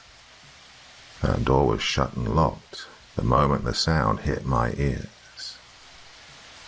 I was feeling like a prisoner in my own home again, and I didn't know what to do. I couldn't find where the previous homeowner had gone, and none of the neighbors had anything like this happening to them. I thought the motion light was a surefire solution, but that was falling apart and I didn't know why. But then I found the note again, hidden under a pile of junk mail on my kitchen table. It still read the same ominous message it had when I first moved in, but desperation made me do something I hadn't done before. I flipped it over, and to my surprise, there was another message written on the back. Shooting it just makes it pissed. Only bright light will drive it away. Don't use the outside lights too much, though. It'll get used to them. Now I think I may be in some serious trouble. Now we move further into Darktown. In the dim light of the living room, shadows dance along the walls, whispering secrets of something lurking just out of sight. At first, it's merely the sound of creaking floorboards in the dead of night. But then the whispers grow louder, beckoning from the darkness. It's Inside Your House by Michael Page.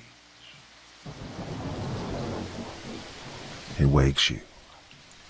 Not the moan of a withered hag or the fleeting voice of a dead man, but the low trill of wind slipping past your window, air being pressed into hushed breath. The shadows meld themselves back into your bedroom. You blink. The blurred, hazy object of your alarm clock focuses back to existence. 2:48 a.m., the numbers decree. You don't want to be awake. You don't even want to keep your eyes open. Yet here you are. Outside, the air stirs in utter turmoil, churning up to 50 miles an hour and beating against your home. You'd known this was coming. In fact, you'd known it the moment you'd seen those thunderheads pulling in from the west, lightning forking within them. From the storm's downdraft came bursts of pine-lace wind, sharp and deceptively sweet. A destructive force careening from the Atlantic all the way through the barrens, a large tract of wild, unbroken wilderness. You've often seen in the distance the tall, stalky pines of its dark woods, shivering in the gales. It's been a gusty time for Jersey this year. What was it you were dreaming about, anyway? Who knows? The information is already lost to the senseless grumble of thoughts trying to piece the dream back together. Gone. Although an image of falling water still rests vividly in your mind. Your bladder sends a signal to your brain, demanding relief. Half awake, you mechanically saunter down the short hall to the bathroom. You flick the lights on. Too bright. You rub away the floaters and zigzags from your eyes. You yawn as your soles scrape over the cold tiles, and then yawn again as you complete your natural business. Sweet release. You flush and lift the faucet handle to wash your hands. The sound. Your gaze flicks toward the door. You listen again. Silence, save the occasional squeak and groan of the walls, probably from the breeze battering them outside. Whatever it was, you're too tired to care. Glass shatters. Wakefulness spikes through you now as this new sound resonates, crawling up from the dark of downstairs. You pull a sharp inhale down your throat. Your wet hands flinch soapy pellets over the countertop. Stop. Breathe. Calm yourself. It could have been anything, like a tree branch or some other debris that got swept up and propelled through the window. That's it, you tell yourself, nodding, hoping. A loud, powerful thud bangs downstairs, and hope flees. Now, muffled movement. A break-in, a burglar. Horror films you haven't seen in years slide through your mind like celluloid movie reels. Your reflection in the mirror turns goosey white, contorted with fear. The police, your thoughts propose. Call the police. Your eyes trace the room for your phone. It's still lying on your bed.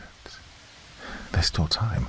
You can rush back there, barricade the door, and call the police from the closet. How long will it take them to get here? Doesn't matter. Just call them. You grip the doorknob, ready to sprint straight to your room. The thump, thump, thump on the stairs freezes your limbs. Something fast and large bounds down your hallway, just beyond the door. Something so terrible, so lively, that even the deepest folds of your nightmares could never recreate this moment. Vibrations roll by your toes. Feet like heavy pegs tromp up to your bedroom door. It swings open, bashing clumsily against the wall at the forced entry. You stand there, anchored to the cold tiles of the bathroom, paralyzed by the shock of it all. The short space to your room fills with thrashing sounds, bedsheets being ripped and torn asunder, the box springs squeaking and jittering violently. Your fingers, still welded to the doorknob, refuse to twist it an inch further. A few steps away, something of significant size and savagery guts your mattress, the place you'd been just moments ago. A cold wash starts at your chest and drips down to your groin. Your breathing is now terse as your heart pumps with a new and sudden weight. Your mouth is dry, your throat rubber. Focus. These are the impulses you must hold on to. The hot blood mounting up in your throat, the intensity dilating your pupils and lacing your eyes red. The lift in your gut from an absolute freefall. These things, hardwired into your system, will keep you alive tonight. The thrashing stops. A rapid cackling emerges. High, scratchy sounds grow louder as they echo down the hallway, expelling from a mouth you dare not imagine. The cackles sputter into bleating, like a goat coughing up mucus. Not the sound of a burglar. Not at all. The thing moves again. Its hammer feet pound in chaotic pacing until it finally stops and settles on something. Whoom, whoom, whoom.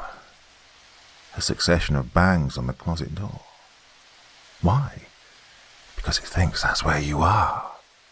But what is it exactly? Oh, you can't stay here. You need to leave before it finds you. The cords in your hand tighten over the handle. You mentally prepare to enter the hallway. In your periphery, your bleached reflection in the mirror verifies your struggle with that simple action. But still, the hope of escape eases the gritty feelings of leaving this small, safe place. You turn the knob fully now. The door opens, thankfully without a creak. You move quietly down the hall, light on the balls of your feet. The walls groan again as another draft clambers over them. The windows flash. The lightning is so close you can hear the crackling particles. You peer back toward your bedroom to make sure its attention hasn't left the closet. Whoom! Another pound against it signals back, much louder out here. You continue, each measured step as slow as possible. Just one sound, one small little thump in the carpet. That's all it will take to alert something truly horrible. As you draw closer to the stairs, a sullen urgency pushes you to move just a little faster. You have this screaming urge to run, to barrel down the stairs and leap out the front door in nothing but your underwear. But you resist. Judging by how quickly you close the gap from the stairs to your bed, you have no difficulty guessing who would win in the mad scramble. Not without a head start, at least. A terrible crash reverberates behind you. The closet's been freed from its hinges. Heavy feet start moving again. It's coming. You kick off from your heels and practically vault the rest of the way. You round the stairs and take the first few steps. The grandfather clock that you kept in the entryway has toppled flat on its face and now blocks the front doorway. No, not toppled. Pushed. Chunks of glass riddle the floor from the broken window in the living room. You could push the clock out of the way, open the door just enough to slide through and get out, but there's no time. Deranged chatters move down the hallway behind you. It's closing in fast. Your bare soles clap against the stairs. You reach the bottom and wind around to the living room. Pain jolts up your leg. A sharp bit of glass has pricked into your foot. The shard crunches and embeds itself deeper into the nerve. Desperate, you fall toward the coffee table and roll beneath it. Heavy stomps now bang all the way down to the bottom step. You put a hand over your mouth. You squeeze your eyes shut. Another sickish bleat croaks out of the thing. It wanders around the room. Wind whips through the broken window, kicking up the drapes. The steps are loud like the hard heel of a dress shoe as it clucks against hard wood. Different scents now trace your nose. A scent you can almost recognize. Something sharp and green, like being outside. It's that Yulish scent of pine needles again, now blended with a thick, manure-y musk. That smell of the dark woods. Each hard step sends tremors through you. Don't look. Don't even take a breath. Don't think of what it'll do if it finds you. How vivid those thoughts teeming with horrors are. How quickly your screams will be silenced by teeth. How great the amount of blood that will pool out of your newly opened flesh, ripped and tattered like your bedsheets. Do not look. But of course, you look. Your eyes negotiate with the surrounding darkness, and you immediately regret looking. The deep sting of your foot no longer reaches you. The shock numbs the bulking fear welling up in your chest. Long black legs canter near you, tiered with fur. They are like the legs of a winter skinny deer capped with bony, cloven hooves. Behind them snakes a forked, leathery tail. A mouth you cannot see clicks its cuspids. The thing whoops loudly and then cackles like a hyena. No, your thoughts murmur, like the devil. The bony feet circle around and vanish into the black gap of the kitchen. A chair scoots as though brushed involuntarily. A clatter of things clang onto the floor, pots and pans falling from their racks. You cautiously adjust your placement beneath the table. The pain in your soul sharpens again. Are you bleeding? Will it be able to smell the blood? To taste it lingering in the air? No, if that were the case, it would have found you by now. A vision you don't feed for very long. Perhaps you can wait it out. Stay hidden until it gives up and moves on. A vain hope. It heard you run down the stairs. It knows you're still here somewhere. You allow yourself to swallow, feeling unhinged by it all. This isn't your house anymore. It's somewhere else. Some dark side of some distant planet you don't belong on. A place where something with hooves is stalking the halls, looking for you. The back door, maybe. No, you recall how the rollers were starting to stick and squeak lately. Oh, too loud. And even if you did manage to squeeze through in time, the thought of having to outrun the thing fills you with immense dread. You look to the broken window. The frame is spiked with shards waiting to slice through an artery, not to mention all the scattered fragments your feet would surely find again.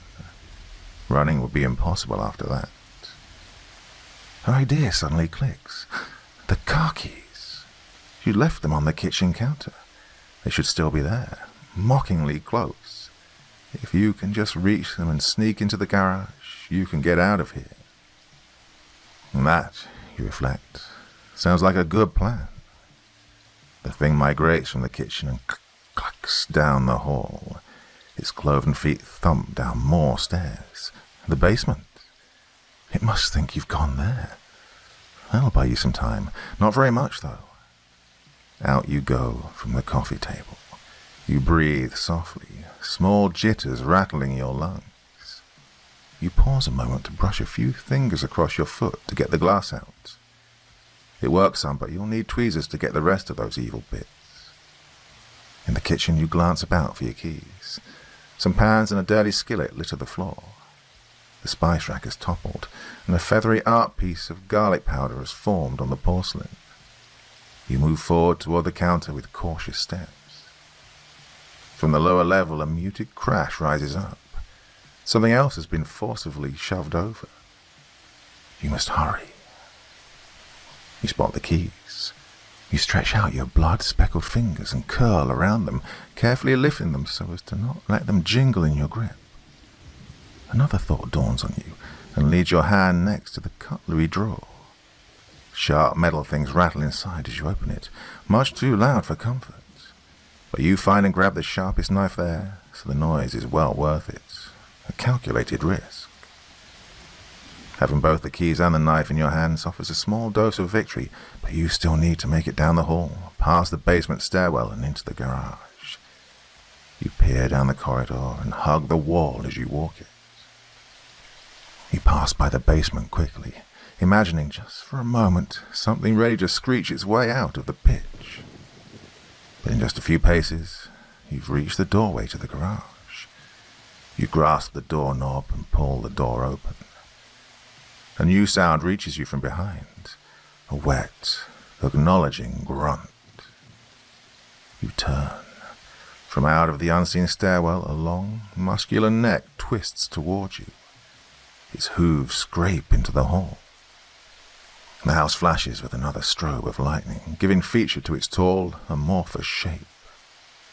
Its jagged horns extend outwards, coil back in a goatish curl.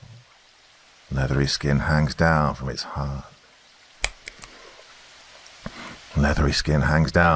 thick-haired body, hitting its backside in wrinkled folds. Eyes the color of muddy water. Eyes that have finally found you. And reaching out of the mottled fur, a skinless, horsey face composed of yellowed, still-living bone. It clicks its teeth again. Sharp. Waiting. Your hand does not move from the door handle.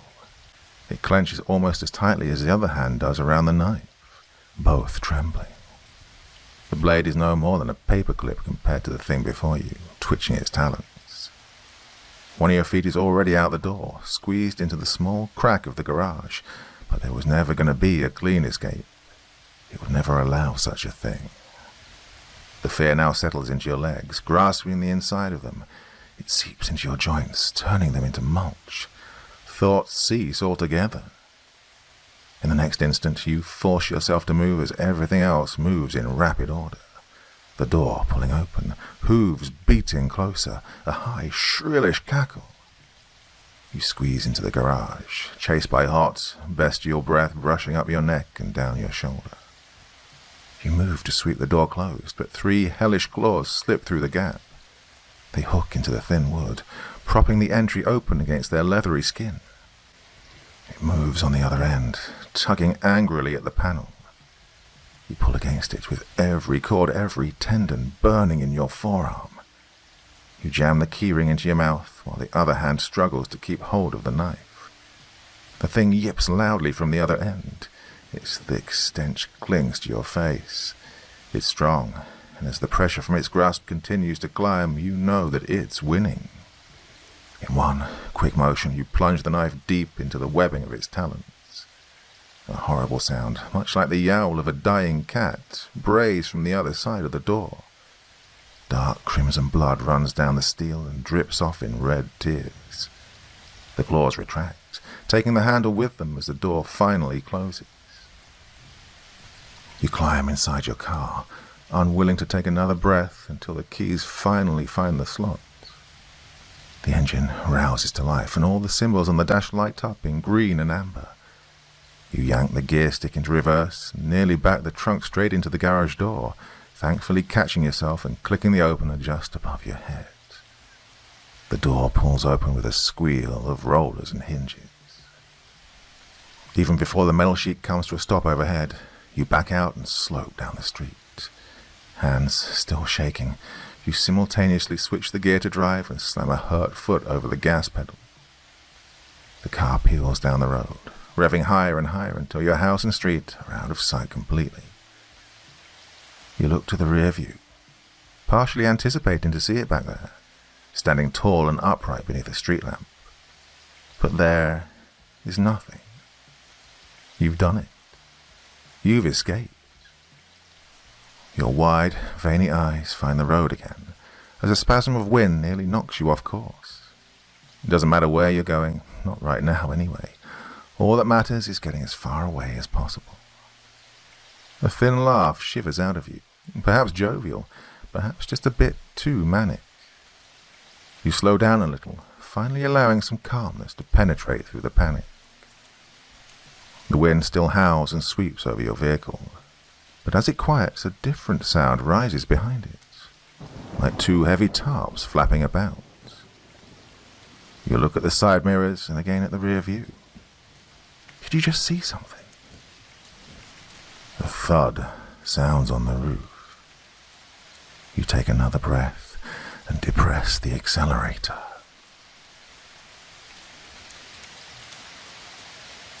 In our final tale this evening, we venture outside of town. When Eric, his girlfriend Wendy, and their friends Bill and Ashley head out for a hunting trip, they expect nothing more than a weekend in the wilderness.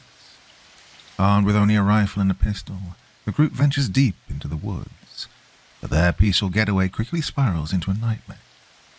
After a chance encounter with a park ranger warning them of a missing child abducted by a terrifying creature, the friends are thrust into a desperate fight for survival. Eric and the others must face the horrifying truth. They are not alone. They may not make it out alive. The Cabin in the Woods by G.R. Dark.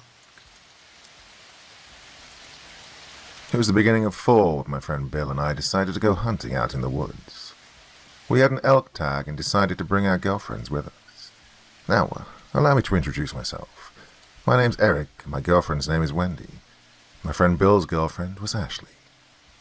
We traveled in the same car and went to the plaza for supplies.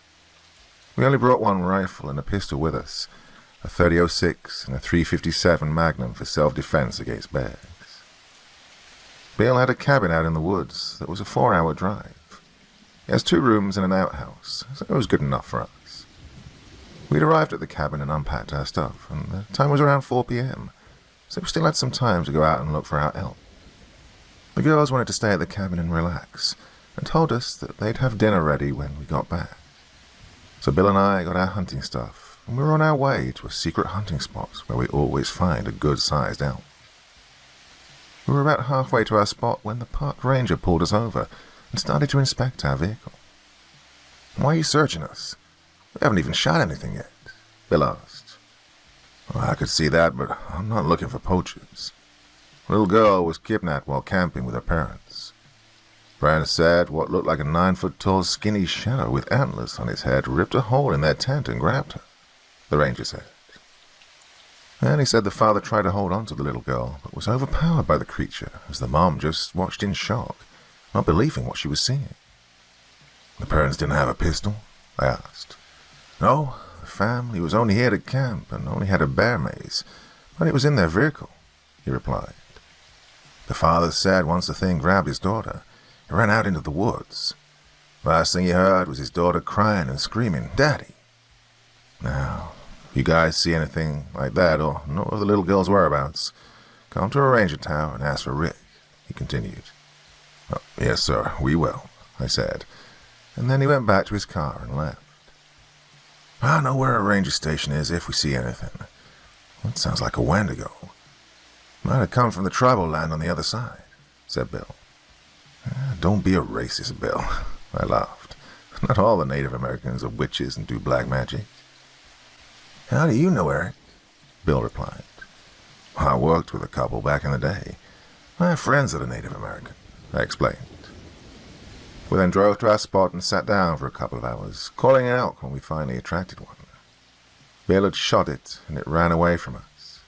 We tracked it for a couple of hours when I noticed the sun was starting to set. "Yeah, how about we come back in the morning and look for it?" I suggested.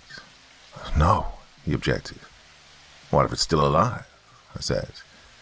"No," Bill said. "Bill, it's getting too dark. Even if we see him and he's still alive, you won't be able to see through your scope. And that's when the elk started to scream. There he is, said Bill as we ran to the location where it was. We heard something growl, like, well, something I'd never heard before. The elk started to scream like it was being torn apart. Shit, Bill said as we ran faster to the elk. I grabbed the .357 and started to fire it in the direction the elk was screaming to scare whatever it was off. When we got to the elk, there was nothing but the head and its back legs. The rest of the elk had been torn to pieces. Ah, shit, Bill exclaimed. Do you think that was a bear? I asked. I don't know, he replied. Let's just get the head, tag it, and go back to the cabin. All right, but let's tell Ranger Rick that a bear's out here, Bill said. Okay, we will, tomorrow. We grabbed the head and packed it into the truck, then went back to the cabin. We got back home and Wendy was cooking burgers and chili over the fire. Yeah, the boys are here, Wendy yelled to Ashley, informing her of our arrival. Bill looked at me and said, Don't say anything about what Ranger Rick said. Okay, I simply replied. We got out and went over to the girls and sat down to eat outside. We were about to finish the food when Ashley asked how the elk hunt had gone. It was a goddamn bear that got our elk when we shot it, so we just took the head and called it good, Bill said. Well, that's too bad. But how about we have a couple of shots to celebrate for the elk head? Ashley suggested. Bill yelled, Oh, that's just what I need. It was a long day. Ashley pulled out a half-gallon of whiskey and started to take shots with Bill. Wendy came over and said, How about you, Eric? Want some? Yeah, that'll take whatever happened today off of my mind, I said. We started to get a little drunk when I had to take a piss. The outhouse was behind the cabin. I went to use it and noticed it was really dark back there. The fire was the only light we had, and it was in front of the cabin. I just pissed where they couldn't see me. I was looking in the dark when I noticed a tall, skinny figure with glowing red eyes watching me. I got spooked and ran back to the others with my pants unbuttoned. When I got there, Bill was laughing at me while looking at my unbuttoned pants. I told them that something was out there watching us. Bill didn't believe me, just said that maybe I'd drunk too much. Ashley said she and Wendy were getting tired and it was getting late, so we got ready for bed, turned out all the lights, and went to sleep. I got up around 11 p.m. to get a bottle of water in the cooler that was outside. And that's when I heard Wendy scream. I dropped my water and ran to the truck and grabbed the .357 and hurried back to the cabin. Ashley and Bill had turned on a lantern and were asking Wendy what was up. Wendy said that she was awakened by my voice, telling her to wake up and come to the back. She said that I was by the window, so she got up and looked out the window. That's when she saw a black figure with red eyes looking at her. She froze as the thing tried to grab her, mimicking my voice and saying her name. Wendy began to cry as I walked over to her and said, Oh, don't cry, Wendy. It's nighttime. You'll only call it back or something else. Call what back? Ashley asked, wondering. It's nothing, Bill said. We're all just really tired. Bullshit, Bill. Sounds like the thing that took that little girl that Ranger Rick told us about. Ashley went to comfort Wendy as Bill and I were arguing. Then we all heard something jump onto the roof. It was mimicking a little girl's laugh as it ran around. It was calling for Wendy as it jumped off in front of the door. I gripped the .357, ready to fire it at the door. Hey, don't shoot. We're still a little drunk, and we don't know if any of this is real, Bill said, stopping me from firing. He asked me to turn off the lantern and see if the thing would go away. But right when I turned it off, the thing opened the door and ran inside and grabbed Wendy. We just froze with fear as it dragged Wendy out of the door. Ashley was holding onto Wendy as it dragged both of them and yelled, Help me, you freaking cowards! I came and aimed the pistol at it and fired a couple of rounds. The thing dropped Wendy and ran outside before I could hit it again. Bill finally snapped out of it and said, You guys stay here. I'm going to run to the truck, grab the rifle, and start the truck. We need to get the hell out of here. Oh, Bill, don't. What if that thing's still out there? Ashley asked. Look, if you guys want to stay here with that thing, be my guests, Bill yelled. I'm going to start the truck and get my rifle, get you guys so we can get out of here. Eric, you close the door when I run to the truck. But Bill, I only have 4 more rounds in the pistol, I said. That's why we gotta get out of here, Bill yelled, and then ran to the truck. I closed the door after he left and said, Right, you guys better get ready. They nodded their heads. We heard the truck start up. That's when we heard a shot out of the 30-06 and Bill scream. We waited for 30 minutes in the pitch dark inside the cabin, but Bill did not come back. Ashley began to start crying for Bill, but I told her to try and keep it in. There's no crying at night, Ashley. It'll only bring that thing back. We need to make a run to the truck and get to the ranger station. Ashley said, What about Bill? I'm not going to leave him here. Look, we'll get the rangers to help us find Bill when we come back, I reassured her. We ran to the truck and saw nothing of the 30-06 on the ground. There was no trace of Bill. I grabbed the rifle and told the girls to get in. Wendy got in first, and Ashley was about to get in when she heard Bill's voice. Ashley, help me, Bill's voice said. Where are you? I'm behind the cabin. Hurry, cried Bill. Ashley started to run to where Bill's voice was when I told her to stop because it could be that thing mimicking Bill. But Ashley didn't care and started calling out Bill's name, running out into the woods. Wendy hurried and closed the door. I got in and punched it out of there. Well, I don't know what happened to Ashley and Bill, but I wasn't sticking around to find out. It took about an hour to get to the ranger station. When we got there, it looked like the thing had beaten us to it. There was no one there, but huge claw marks on the walls. I got out and told Wendy to stay in the car, and if anything happened, to just leave me there. I went inside the ranger station to find that Ranger Rick had been decapitated. Then I heard Wendy scream, and I immediately ran back outside. I could see the thing standing there, holding Wendy by the neck. It was 9 feet tall, skinny with glowing red eyes and deer antlers on its head. Wendy screamed for me to help her, but I just ran inside the ranger station and closed the door as the thing took off with her. I waited for the thing to come and get me too, but it didn't. I fell asleep until morning. I got up and went out to the truck. It had run out of gas, so I gathered up what little food and ammunition I had left and got ready for another night of hell. Well, I found this journal to write about what had happened to us. And so, if you're reading this, I'm already dead. My advice to you is don't cry at night. If you happen to go to the Native American reservation, find a medicine man to bless you off and bless this cabin off. And they would know what that thing was or what happened here. Oh, they should know. It's right by their land. And that's all I know. Until then, goodbye.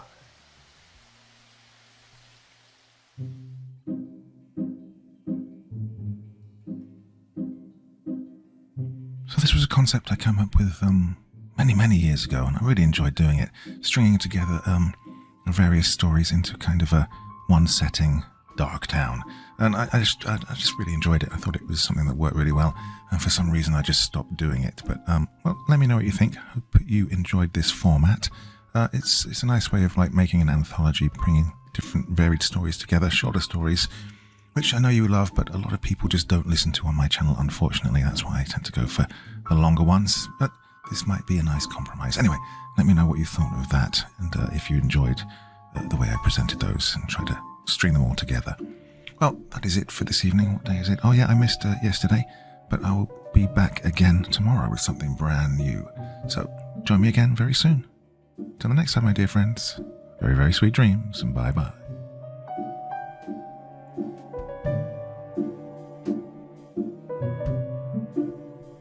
Thank you so much for taking the time to listen to this story today. really means a lot to me and to the author of the story, of course. Well, if you want to know more about me, I'm pretty much everywhere on social media. You can find me on Facebook, Twitter, Instagram. You can download my music on SoundCloud. I've got a Patreon if you feel like. Throw me $1 or $2. Very much appreciated. And of course, on Reddit, I have a place where you can leave stories if you want me to read one that you've written. Well, hoping to see you all again very soon. Till then, sweet dreams. Bye-bye.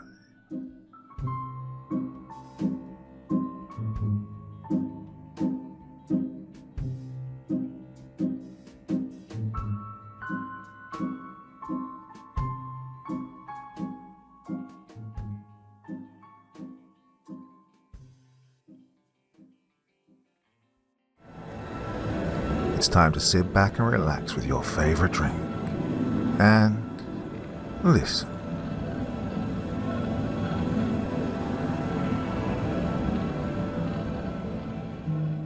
Good evening, seekers of places that should not exist, and welcome back to the Thin Hour, where the world forgets its own rules. I'll be your guide tonight as we drift off the map toward a structure the locals avoid naming and the forest seems determined to protect. Out here, distances lie, directions betray you, and familiar landmarks quietly rearrange themselves when you're not looking. So settle in, keep your bearings close. Some locations do not want to be documented, and they respond poorly to being observed. Tonight's story follows a man who went searching for silence and decay, only to find something that learned him faster than he could understand it. Beneath warped floorboards, a voice answered before it was called, and once heard, it refused to let go. It's not a tale of being lost, but of being kept, of paths that close behind you, reflections that move on their own, and a building that watches its visitors long after they try to leave. What hunts in this place doesn't chase, no, it replaces. So if you're ready to step into a landscape that bends itself around fear, where escape is an argument and identity is a liability, then stay with me. The church is waiting. The forest remembers every footstep. Someone out there already sounds exactly like you.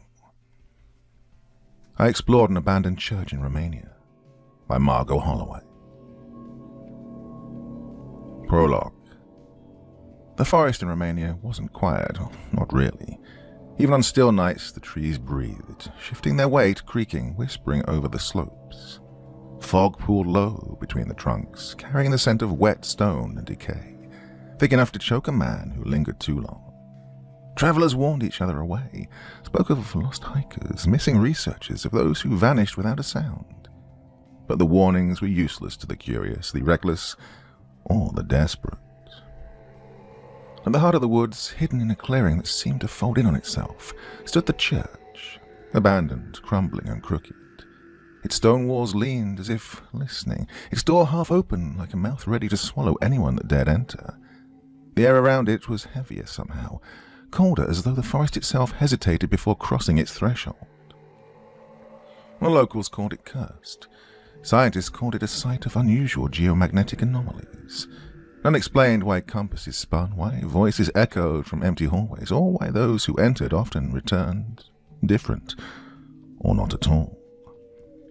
If you stumble on the trail and see a pale light flicker between the trees, if the shadows bend just a little too far to watch you, or if the wind carries a faint voice you recognize, do not follow it. Step back, go home. Because once the church notices you, it waits. And it always knows when you step too close. Part 1. My name's Daniel Lorne, and I've worked as a freelance documentary photographer out of the United States for many years now. On the morning of October 14th, I reached the rural edge of Brașov County, Romania, chasing a proposal that required images of abandoned historical sites. I logged the entire day in my field notebook, and what follows was exactly what happened, stripped of decoration and guesswork. I recorded only what I saw, heard, and smelled. The day began cleaner than anything I'd experienced in weeks. By the time I turned onto the gravel road marked with the coordinates a local historian had passed along, the mist had already burned off the Transylvanian hills. He told me the site used to be a small Orthodox church from the late 1700s, left behind after a landslide severed the village that had once fed it. He said it like it didn't matter, his eyes sliding away from mine halfway through the sentence. I noticed the same reaction everywhere. People looked past me, just shrugged, and cut their answers short when I asked about the place. No one outright refused to talk. They just didn't want to finish their thought. The road degraded into a dirt track and then into nothing. I parked the rental and continued on foot, my camera strapped tight across my chest, my notebook tucked into my vest. Well, the forest closed in fast. This wasn't the kind of woods that echoed. No, it swallowed sounds whole. Even dry leaves cracked under my boots like they were padded. Well, this air had a sharp metallic bite that set my nerves on edge. It was the kind of cold that really got to you. I told myself it was the elevation, isolation, maybe fatigue, nothing more. About half an hour in, I found the first marker. It was a wooden cross, sun-bleached and half-buried, leaned at an unnatural angle, like it had been shoved into the ground instead of planted there. The paint had been gone for decades. It didn't feel so much old as just wrong or out of place. I photographed it, logged the coordinates, and kept moving. Well, the trees dropped away without warning. One step I was boxed in my trunks and branches, the next I stood at the edge of a clearing almost cut perfectly into a circle. The grass was dead and pressed flat in uneven streaks, like something heavy had been dragged back and forth across it. At the far side stood the church. It was smaller than I'd imagined. A single nave and no bell tower. The roof bowed inward like it was tired of holding itself up. The front door sagged on one hinge, barely hanging on. Ivy had claimed most of the stone, choking the walls. But none of that stopped me. Well, what hit me first was the silence. No insects, no birds, no wind in the leaves. And the quiet felt, I don't know how to say it, intentional, like something had pressed mute on the world. I stepped forward. The temperature dropped hard, even with the sun overhead. My breath didn't fog, so it wasn't true cold. No, it felt dense and weighted, like the air itself had been soaked in something colder than it should have been. I did what I always did. Wide shots, close-ups, notes with timestamps, evidence before interpretation. When I reached the doorway, a smell drifted out. It wasn't rot, it wasn't mold. It was something dry and sharp, metallic, like old coins heated in a pocket or rusted nails baked too long in sunlight. Inside leaked light through shattered stained glass, throwing dull red and green fragments across the stone floor. The pews sat in neat rows under a uniform layer of dust. No footprints, no signs of animals, no signs of graffiti, no proof anyone had been there in years. I stepped into the center aisle and raised my camera toward the altar. I adjusted the focus and I stopped. Someone had carved words into the front of the altar table. The cuts were shallow and rushed, scraped into the wood with something sharp. It was Romanian, sloppy but clear enough. I translated it in my head with what little I knew. Do not speak inside. It hears. I lowered the camera. The silence pressed in further then, like it was thick enough to feel. I told myself it meant nothing. Anyone could have carved that. Bored teenagers, superstitious locals, even the historian setting a trap for thrill-seekers like me. And that explanation sat in my head. Couldn't sit anywhere else, though. Something about the carving didn't line up. The grooves weren't worn down like the rest of the altar. They were crisp, recent, maybe a year old if that. The edges were still sharp, untouched by damp or rot. That alone should have been impossible. Well, I eased closer to the front and noticed the floor wasn't level. One of the stone slabs near the altar sat lower than the others, just enough to create a thin, deliberate-looking gap. I dropped into a crouch position, telling myself I was checking for subsidence. When my fingers brushed the stone, a vibration answered back. Well, it was faint, more felt than heard. Not a jolt, more like a steady thrum of distant machinery. It was controlled, repeating. I knew there were no factories anywhere near this forest, so I straightened fast, wiping dust from my palms. The metallic smell had thickened now, Still subtle, but no longer passive, like something had been disturbed and was now paying attention. I forced myself to keep working. Now, that was the rule. Document first. Curiosity was the job. Fear was just noise. I took more photos, walls, icon frames, the running beams overhead. Everything looked right. Just abandoned, undisturbed. Exactly what history said it should be. But then something shifted. Well, not behind me, not beside me, not outside. It was below. A single intentional movement. Wood or stone taking weight. There was no skittering, no claws. No, something heavy had adjusted its position directly beneath the nave. I stopped breathing, and the quiet rushed back in, thicker than ever. My heart began to slam in my chest, loud enough that I was convinced it counted as sound. I stepped backward, slow and measured, already planning my exit along the same path I'd entered. I was halfway to the door when another sound rolled through the space. It was a voice. No, not a word, not even a whisper. It sounded like a throat being forced open after years of disuse. A thick, strained exhale, dragged out and wet with effort. I froze mid-step. God, every instinct told me to run, but I didn't. Not yet. The vibration returned, stronger now. The uneven stone near the altar trembled, then began to rise. God, something underneath was pushing it up. I couldn't move. The slab lifted less than an inch, but it didn't need more than that. The hairline crack opened and dust spilled out, drifting slowly into the dead air. And then it stopped. No follow-through, no second attempt, just that partial lift, like it was a test, like whatever else below had measured its strength and decided to wait. I swallowed and forced air into my lungs, slowly and evenly. Years of fieldwork tried to assert themselves on me. Foundations settle, soil shifts, water moves underground. I'd seen all of that before. Yes, but none of it pulses with intent, none of it matches a rhythm, none of it exhales. I raised my camera again, not to shoot though. My hands were shaking too badly for that. I think I just needed something solid between me and the room. A lens, a screen, a thin mechanical barrier to keep reality in place. As my finger hovered over the shutter, the vibration surged. It shot up through my boots, straight into my bones. Well, this time it wasn't rhythmic. No, it came in 3 slow, crushing pulses, like something massive bracing itself, and then silence. I shifted my weight and took one careful step toward the door. The floor creaked. God, the sound exploded outward, bouncing off the walls, magnified, stretched into something just plain wrong. The architecture shouldn't have carried it like that. God, my ears were ringing. The air thickened, pressing in from all sides.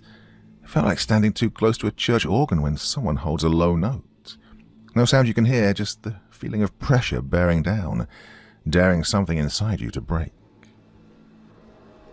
I reached the doorway and put my hand on the frame.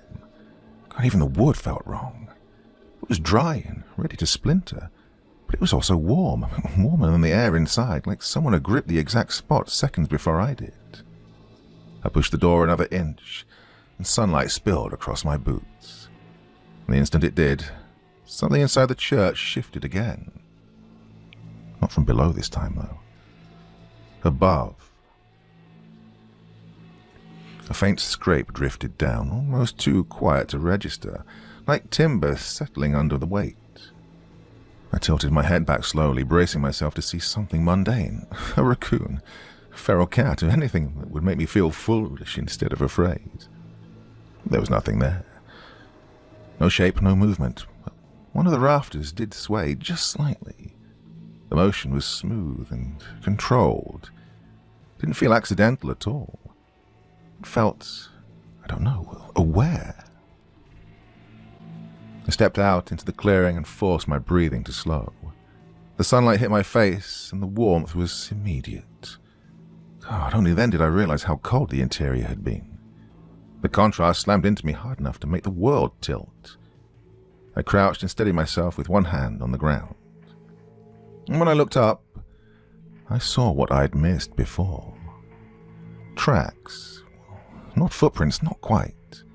There were shallow impressions pressed into the dead grass, smoothed at the edges, running from the tree line straight to the church. They were roughly the width of a human foot, but whoever or whatever made them hadn't lifted their feet cleanly. It looked like something had dragged itself forward, barely leaving the ground. The marks ended precisely at the threshold where I stood. I took a photo, then another from a different angle. As I lowered the camera, cold air brushed the back of my neck. I spun around, expecting to see the open doorway pulling a draft. But the entrance was still. No movement, no wind. Again, I tried to dismiss it. Forests do strange things with the temperature. Air pockets shift, wind tunnels through ridges. Yes, I repeated the explanation in my head until it sounded convincing. But it didn't erase what I'd heard beneath the floor. Her voice wasn't a weather pattern. I stood there long, too long, weighing my options. If I walked away now, without finishing the survey, it would haunt me professionally. God, every instinct screamed at me to leave the clearing and never come back. Every logical argument told me I couldn't justify abandoning the site without proof, though. And so, I turned back. Just once more, I told myself, long enough to identify the cause of this movement. The compromised foundation could be documented. An animal burrow could be explained. I didn't fully believe either, but they were the only explanations I had left. Inside the church, it looked darker than before. The stained glass seemed muted, as if the light itself had thinned. Dust hung in the air, perfectly still, suspended like it had been frozen mid-fall. And the temperature dropped instantly. It was sharp and just unnatural, like stepping into a walk-in freezer. I moved towards the altar, careful to skirt the uneven slab. I knelt and examined it closely this time, holding my hand just above the stone. Well, heat bled upward, not from the air, not from the dust. It was coming from the stone itself. Well, heat should disperse gradually. This didn't. It was focused, it was concentrated, like the warmth of a palm pressed against the underside. I stood, my pulse hammering in my ears. Is someone there? I asked, before I could stop myself.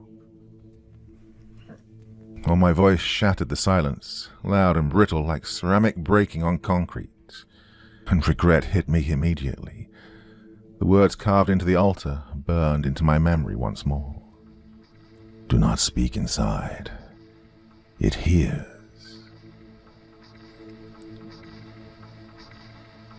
Part 2. And then the floor jumped. Oh, not a tremor, just a violent slam from below, like something had hit the underside of the slab with all its strength. Dust detonated into the air. The nearest pew rattled and scraped across the stone. A sound ripped through the whole church, low, deep, and dense. A groan so heavy it felt like it vibrated inside my chest rather than in the space around me. I staggered back. The slab rose again. 1 inch, then 2. A crack split along its edge as whatever was underneath pushed even harder. I turned for the door, ready to run, ready to abandon everything. I reached the threshold. That's when I heard it. Oh, louder than before and much clearer. Human in tone and impossible in origin. A voice climbed up from the opening floor. It was strained, choked. It was whispered with effort. It spoke my name. Daniel. I ran. I didn't look back, not even once. Oh, my boots ripped through the dead grass as I ran for the tree line, my lungs burning as the cold air tore into them.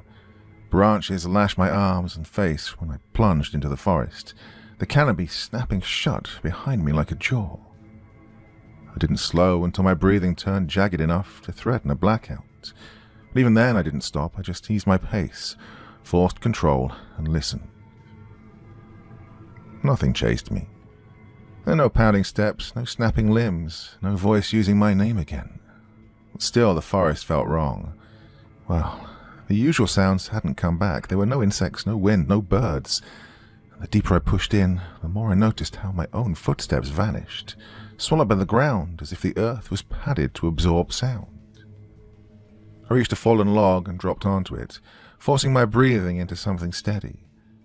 My hands shook hard enough to blur my vision. Well, I tried to assemble what had happened into something sane. It was acoustics, echo chambers, wildlife, structural failure. But none of it held together. The whisper from under the floor hadn't been random. It hadn't sounded like my name. It had been my name. It sounded familiar with it. I scrubbed my face and focused on inventory. Daylight remained. Most of my gear was intact. My notebook was still in my vest. I had more than enough documentation to justify leaving immediately. No editor would question walking away from a site that posed real danger. So I stood to orient myself, and my stomach dropped. The forest did not look right. I turned slowly, scanning for the path I'd taken in. I should have been there. Well, faint maybe, but readable. Instead, the trees crowded in so close, packed together tighter than before. I moved in the direction I was sure I'd come from. Less than 30 feet in, the ground sloped downwards. But I hadn't done that earlier. I wasn't disoriented. I knew how to navigate. You don't lose your bearings after a straight-line sprint.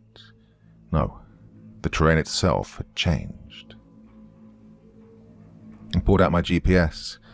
The screen glowed weakly, flickered and then settled. The coordinates locked in several hundred meters north of the clearing. Well, impossible. I reset it and waited, watching the satellite icon blink. When it refreshed, the numbers were the same. Somehow, running straight out of the clearing, I'd gone the wrong way entirely. Well, I forced my thoughts into order. The clearing was south. The car was about 20 minutes from where I'd entered. If I kept the slope to my left and descended gradually, I should intersect the old track again. And so I started moving. About 10 minutes later, the ground flattened out without warning. I checked the GPS again. Same coordinates, same blinking satellite indicator, same dying battery symbol, despite it being fully charged that morning. Then a branch snapped to my right. I froze so hard my breath caught in my throat. That hadn't sounded like an animal shifting its weight. No, it had been sharp, sudden, and heavy. "Hello?" I called out, then immediately regretted it as the altar warning slammed back into my head. My own voice felt obscene in this silence. No answer. Then another crack, closer this time. I heard leaves compress under the weight.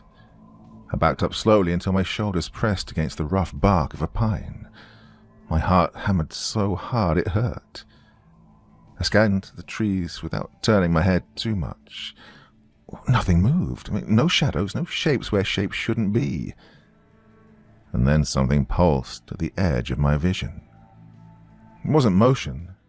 It was light. A faint warm glow flickered between the trunks, rhythmic and steady, like firelight being cupped by someone's hands.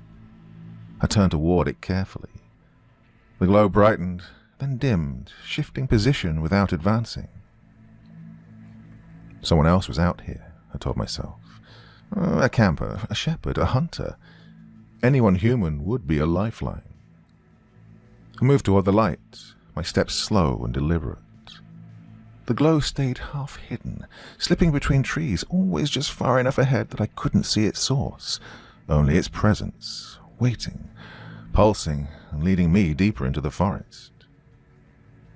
A few minutes in, something about the light started to bother me, though. It wasn't fire. There was no orange, no yellow. It carried the dull amber tone of an old tungsten bulb, steady and artificial, just a little bit wrong. Nobody hauls a lamp like that into the middle of the wilderness. The light kept appearing ahead of me, and then slipping off sideways, then resurfacing further on. It didn't rush, it didn't flicker wildly, it just moved with intention, like it was showing me where to go. My legs almost locked up on their own. A deep, animal part of me pushed back hard. Those same instincts that had kept me alive in places I shouldn't have walked through were screaming not to follow this. But the alternative was turning around and heading back toward the branch snaps and unseen weight shifting behind me. And so, I kept going. When I reached a dense wall of pines, the glow brightened briefly, washing the trunks in soft gradients of amber. I brushed past one of them and stopped short. There was something wrong about the bark. It was smooth, like it had been worn down or sanded by hands instead of weather. Well, that hesitation nearly made me turn back. Then I pushed through the last tight cluster of trees, and the clearing opened up in front of me. The same clearing. Same circular shape, same dead, flattened grass, same unnatural symmetry. And standing dead center, exactly where it had been before, was the church. I stopped breathing. 5 seconds had passed before I even realized it. I'd run from it. I'd walked straight for half an hour without turning. My GPS had insisted I was far north of the site. Yet there it was, waiting for me like I'd never left. The amber glow behind me faded out, snuffed cleanly away. Inside the church, something shifted, slowly, heavily, purposeful. Whatever had spoken my name wasn't trapped beneath the floor anymore. It was moving through the nave. I stood there staring, my mind refusing to accept what my eyes were feeding it. It felt like the world had folded in on itself, like the forest had bent reality and dropped me back at the start of some closed loop. It wasn't the church that had changed. The air had. The stillness around it thickened. It was pressing in like the space itself had noticed me again. And the sound echoed from inside. A footstep. This wasn't debris. It wasn't an animal. Not settling wood. This had human cadence. I stepped back without thinking.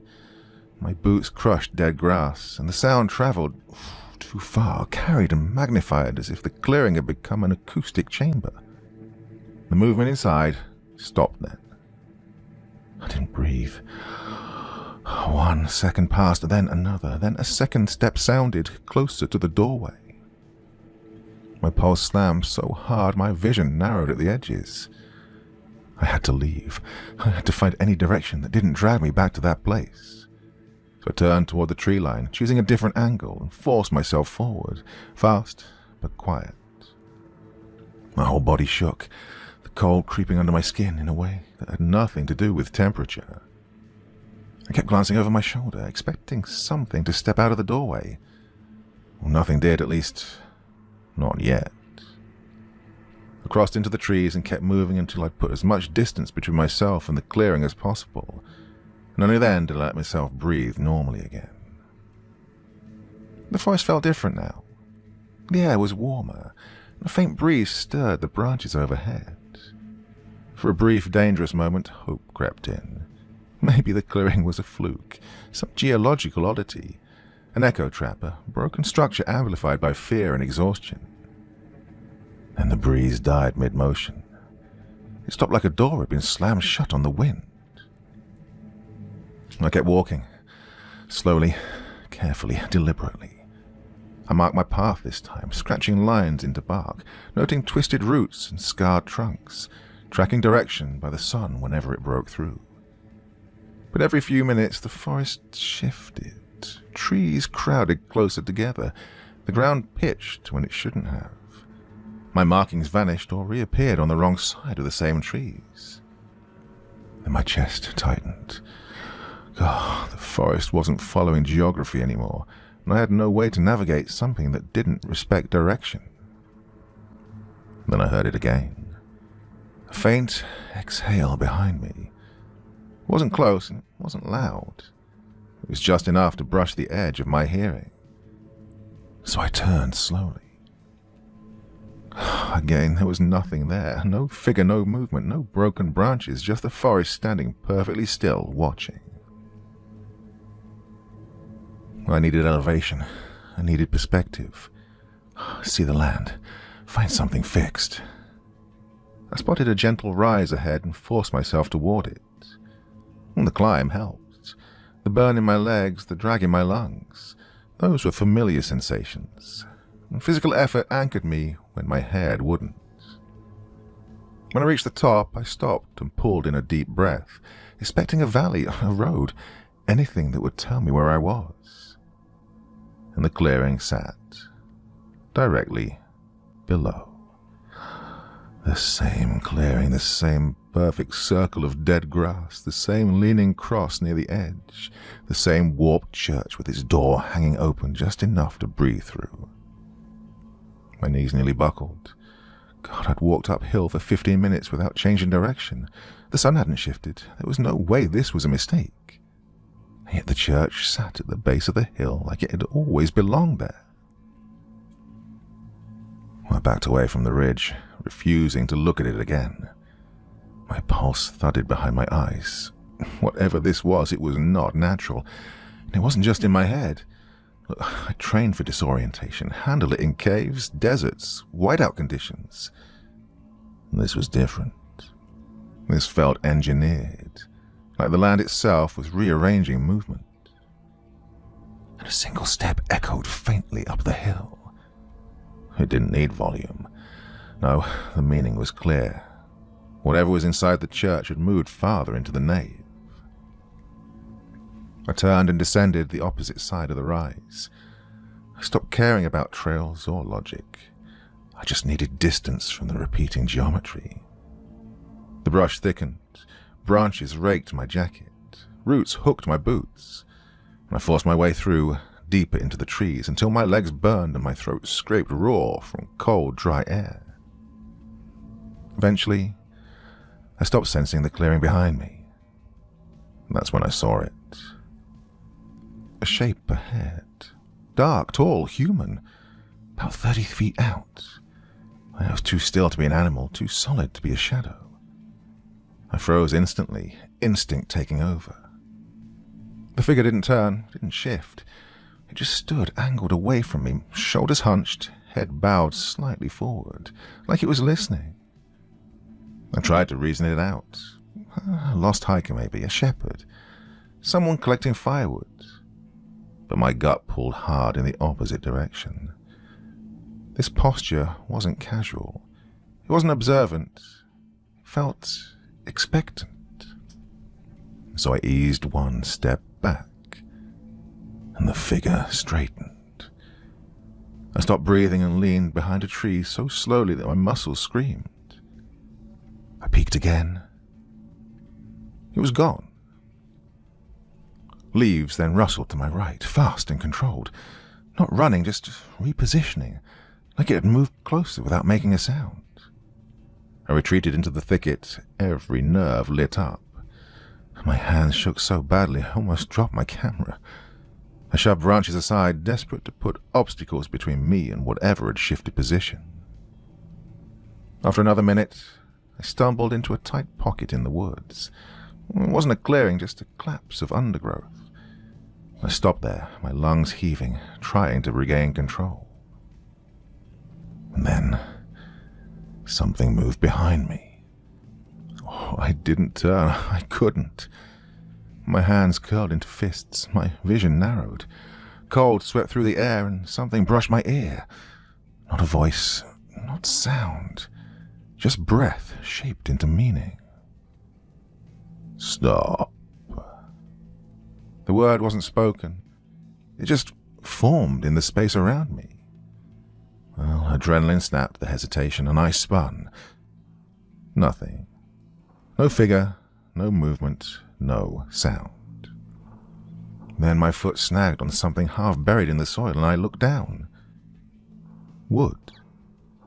A splintered fragment of the church's doorframe. Fresh. The break was sharp, as if it had been torn free moments ago. I stood in a forest miles from where the church should have been, and pieces of it were here. All my breathing fell apart. I stumbled backward, and the forest broke open, and the clearing appeared again. And the church stood directly in front of me. Well, this time the door wasn't hanging open. It was wide, waiting. And that hit harder than anything else that day. Not because it moved, but because it didn't need to. It all felt intentional, anticipatory. The building had known I'd end up here again, no matter which direction I ran. I didn't step forward. I couldn't make my legs move at all. The clearing was quieter than before. Not empty, just suppressed. Sound seemed to die the moment it touched the air. My ears rang under the pressure. I backed up until my heels pressed into the grass at the clearing's edge, fighting the urge to beg for a reasonable explanation. Because there wasn't one. The fragments in the forest, the figure that moved without sound, the land folding back in on itself. No amount of logic could stretch far enough to cover what was happening. Still, instinct pushed me to brace. I raised the camera and zoomed in on the doorway, forcing my head back into work mode. Observe, record, don't react. When the image snapped into focus, something inside the nave resolved on the screen. Not a person, not movement. A shape, low to the floor, curled tight near the base of the altar. Well, it took a few seconds to understand what I was seeing. The stone slab had failed.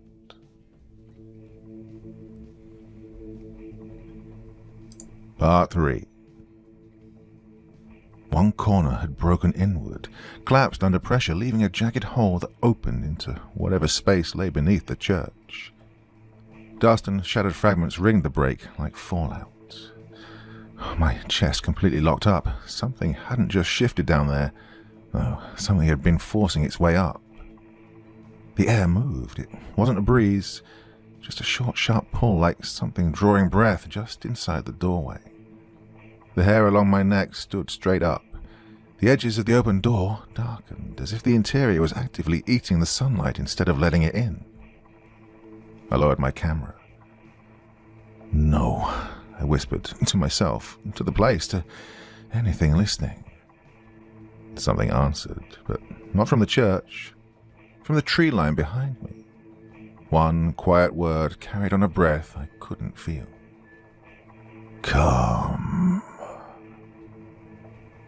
My body jerked hard enough to hurt. I spun, expecting to see the figure from the woods standing there, but again, there was nothing. Just trees, packed close and motionless, arranged like an audience holding its breath. I turned back to the church. Oh, my pulse hammered. There was nowhere left to run. Running hadn't worked. Navigation hadn't worked. Every attempt ended up back here. I had one option left. Go in there on my own terms. If there really was someone under the floor, trapped, injured, buried by a collapse, I couldn't walk away. Fear only gets so much authority before responsibility pushes back, and so I stepped forward. The moment my foot crossed the center of the clearing, the air changed again. Oh, the temperature dropped once more, but this time it didn't shock me. It pressed. The cold again felt intentional. It was testing me, the surface of my skin, but I kept moving. The doorway rose in front of me. When I placed my hand on the cracked wooden frame, it was warm. This wasn't ambient warmth. No, it was living, like heat was bleeding through from the other side. I leaned in. The air burned my lungs, not from the cold, but from dryness so sharp it felt synthetic. I swallowed and crossed the threshold. Dust drifted lazily in the slanted light from the broken windows, but the silence was gone. Yes, something was breathing, slow, ragged, human. It came from beneath the broken slab. I approached it like I would an unstable mineshaft, carefully, deliberately, ready to retreat. My boots scraped stone softly, the sound dying before it could echo. At the altar, the opening was fully visible now. The hole was about the size of a large pack, edges fractured inward, stone snapped like bone. I crouched down, and the breathing stopped. I stared down. There was no reflected light, no visible floor, just blackness, too deep and too absolute to be natural. I pulled my flashlight free, switched it on, and aimed the beam into the opening. I didn't illuminate anything. The light simply vanished, swallowed whole. Then the breathing resumed, but not below me, behind me. I spun so fast I nearly lost my balance and pitched backward into the hole. The beam tore across the nave. Empty pews, cracked icons, warped walls, the open door, but nothing else. The breathing didn't stop, it just moved. Not by crossing the room, but relocating. One moment behind me, next at my left shoulder, then near the doorway, then close, impossibly close. My flashlight flickered. I backed into the wall, my heart trying to claw out of my chest. The room seemed to dim, the corners losing definition, like the space itself was thinning. I tore through explanations. Yeah, acoustics, resonance, pressure shifts, but none of them accounted for the sound that moved without traveling. The breathing only deepened. It was wet, it was heavy, it was patient. I gripped my camera like it could save me, even knowing it couldn't. I scanned the room again, slower this time. Something moved at the edge of the broken slab now. A finger, human, pale, thin. It pressed against the jagged stone from below. For a split second, I believed someone was genuinely buried under the floor. Then a second finger surfaced beside the first, rising in perfect lockstep, gliding up without shifting a single pebble. A third followed, then a fourth. All four moved together with mechanical discipline, clearly part of a hand, yet not guided by one. They hooked over the fractured edge of the slab and locked into place, gripping the stone with a stillness that felt completely wrong. I stumbled backward until my chest slammed into the wall. The flashlight trembled in my grip, its beam skittering wildly across the nave. Well, this hand, or the thing pretending to be a hand, hauled itself higher, and in that instant, two truths hit me at once. First, there was no arm. Everything past the wrist vanished into the dark below, as if the void simply erased it. And second, the fingers weren't just human. They were familiar. My breath emptied out of me in a sharp, icy rush. Oh, the knuckles, the scars, the proportions. I knew them because they were mine. My hand was climbing out of the black gap beneath the church floor. The breathing in the nave thickened into a deep animal exhale.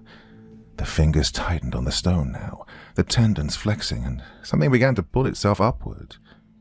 Something shaped like me. For a heartbeat, I couldn't even flee. Oh, shock nailed me in place as my fingers, clenched harder around the slab. Every detail matched. The thin white scar across the knuckle where I'd torn skin on a camera rig, the slightly crooked nail on my index finger from when I was a kid, God, even the faint hair along the back of the hand. It was perfect down to the smallest flaw, except it wasn't connected to anything I could see. The hand rose higher, wrist followed, pale and narrow.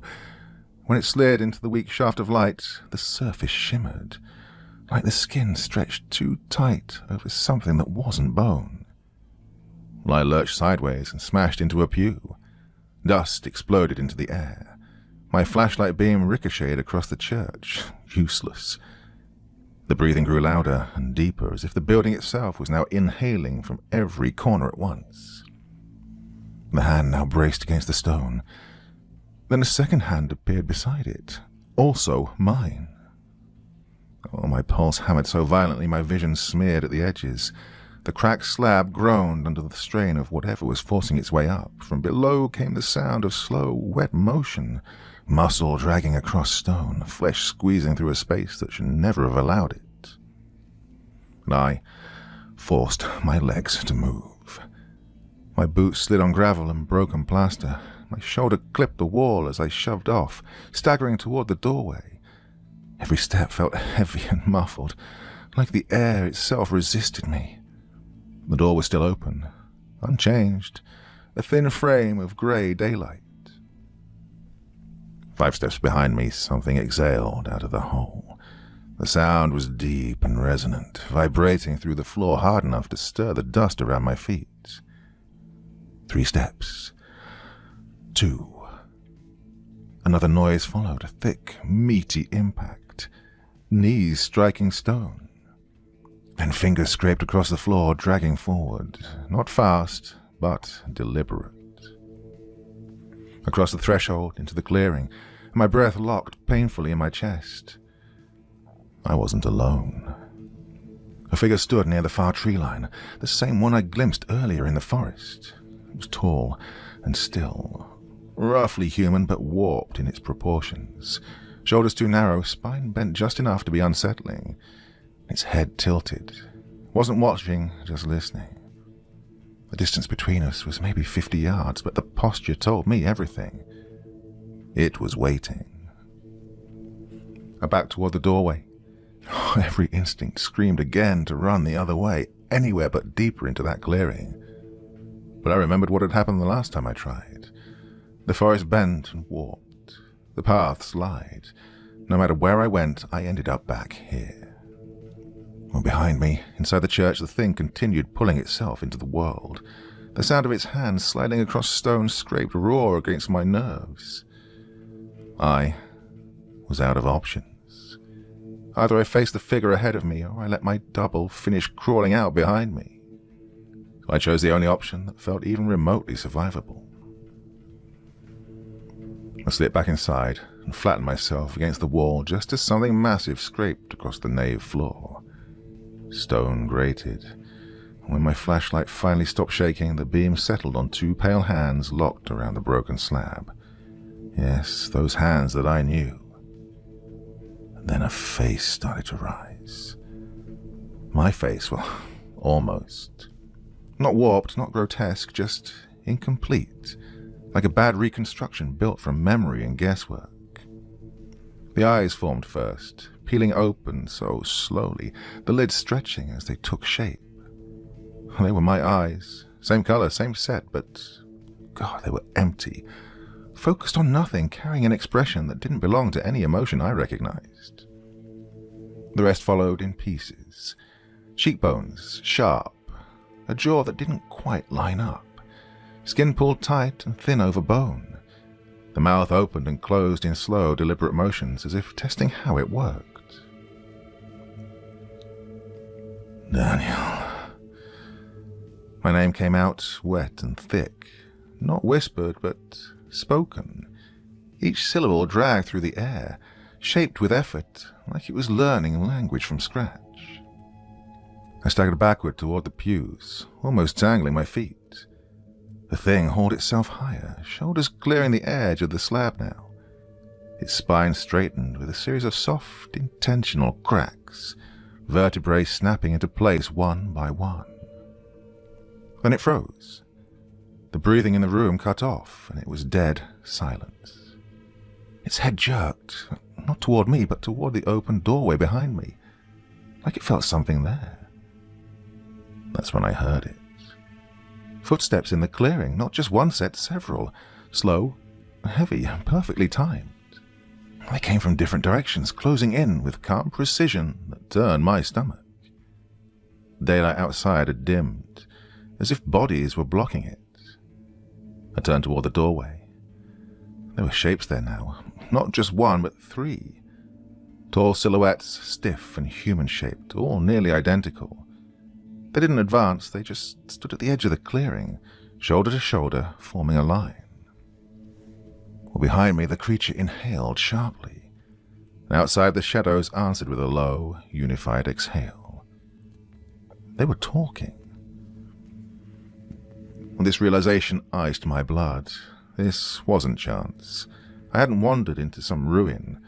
I'd walked into something organized, something that had been waiting, something that knew me, or at least thought it did.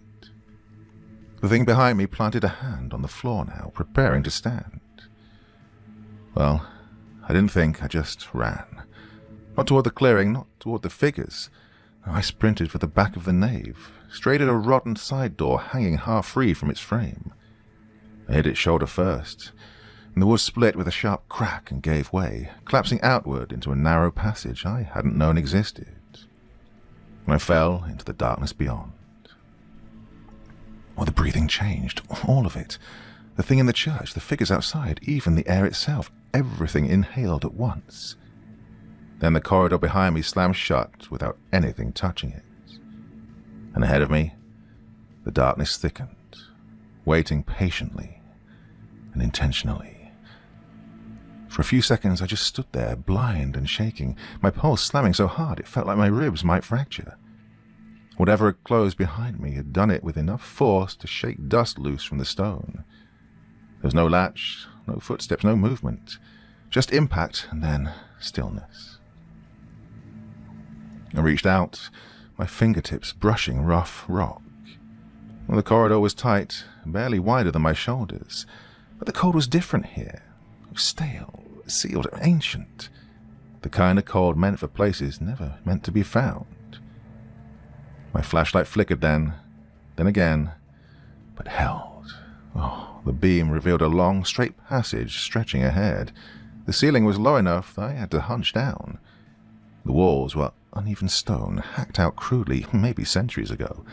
The thick cobwebs sagged overhead, untouched until now. I took one step forward. Behind me, the breathing continued, muted by the stone, but not gone. It pulsed faintly through the walls, like a heartbeat traveling through bone. I just kept moving. The corridor tightened even more, and the air grew colder still, but with every step I put more distance between myself and the thing that had been climbing out of the floor. Every sound hit hard down here. My boots on stone, my own breath rasping in my chest, the soft hiss of dust sliding when my shoulder brushed the wall. Somewhere ahead, water dripped, slowly, hollow, a repeating sound. The only sign this place wasn't completely dead and dry. About 20 feet in, the corridor widened just enough for my light to spread. The beam caught marks carved into the stone. No, not carvings, not symbols, just scratches. Long parallel gouges ripped into the wall again and again, at the height of a person clawing to get out. Fingernails had done this. Oh, some grooves were dark with old blood, crusted deep into the stone. Others were newer. Too new. A shiver ran through me, deep and involuntary. Whatever had made these hadn't lived centuries ago. I stepped closer and studied the patterns. Some lines were frantic and wild, others were eerily neat and deliberate. Different hands, different times. My light skimmed the surface and picked up flecks of reddish-brown that hadn't fully dried. Oh, my stomach twisted. Someone had torn at this wall recently.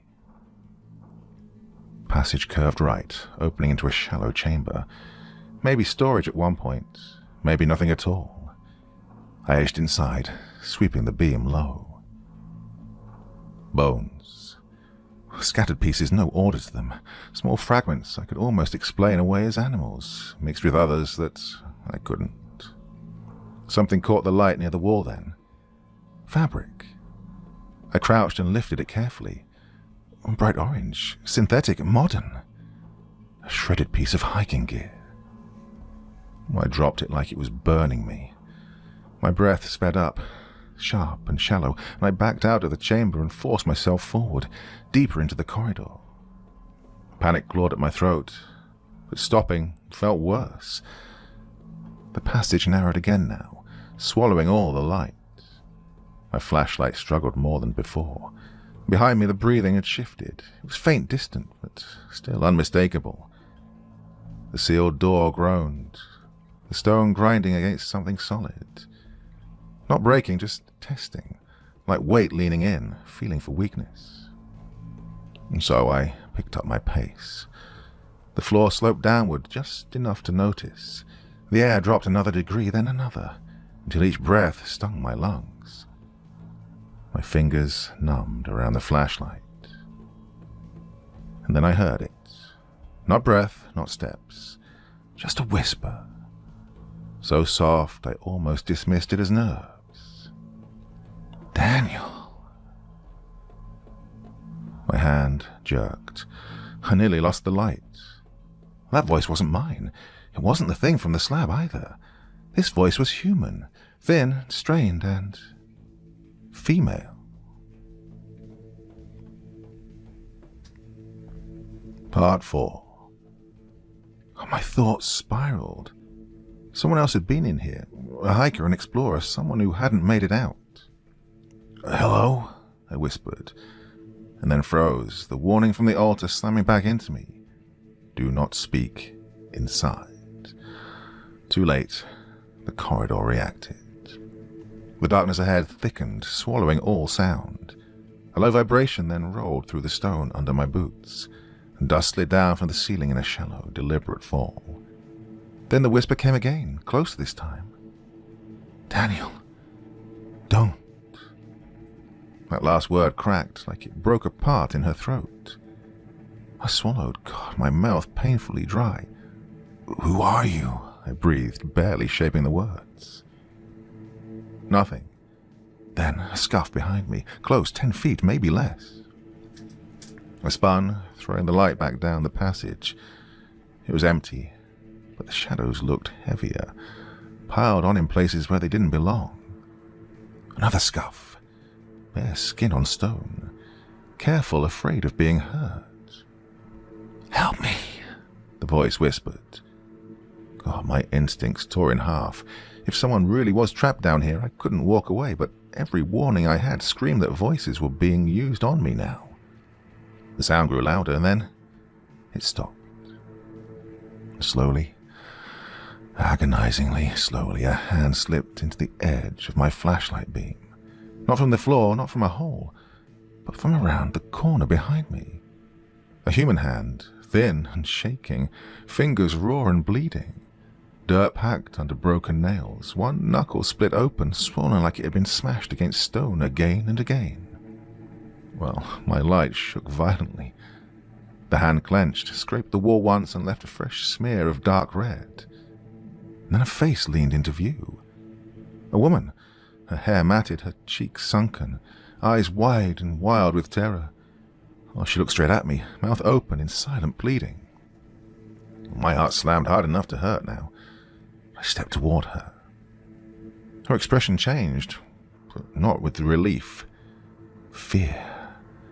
She stared past me into the darkness over my shoulder, and her mouth stretched wider, her throat working hard to... but no scream came out. Her eyes bulged in pure panic.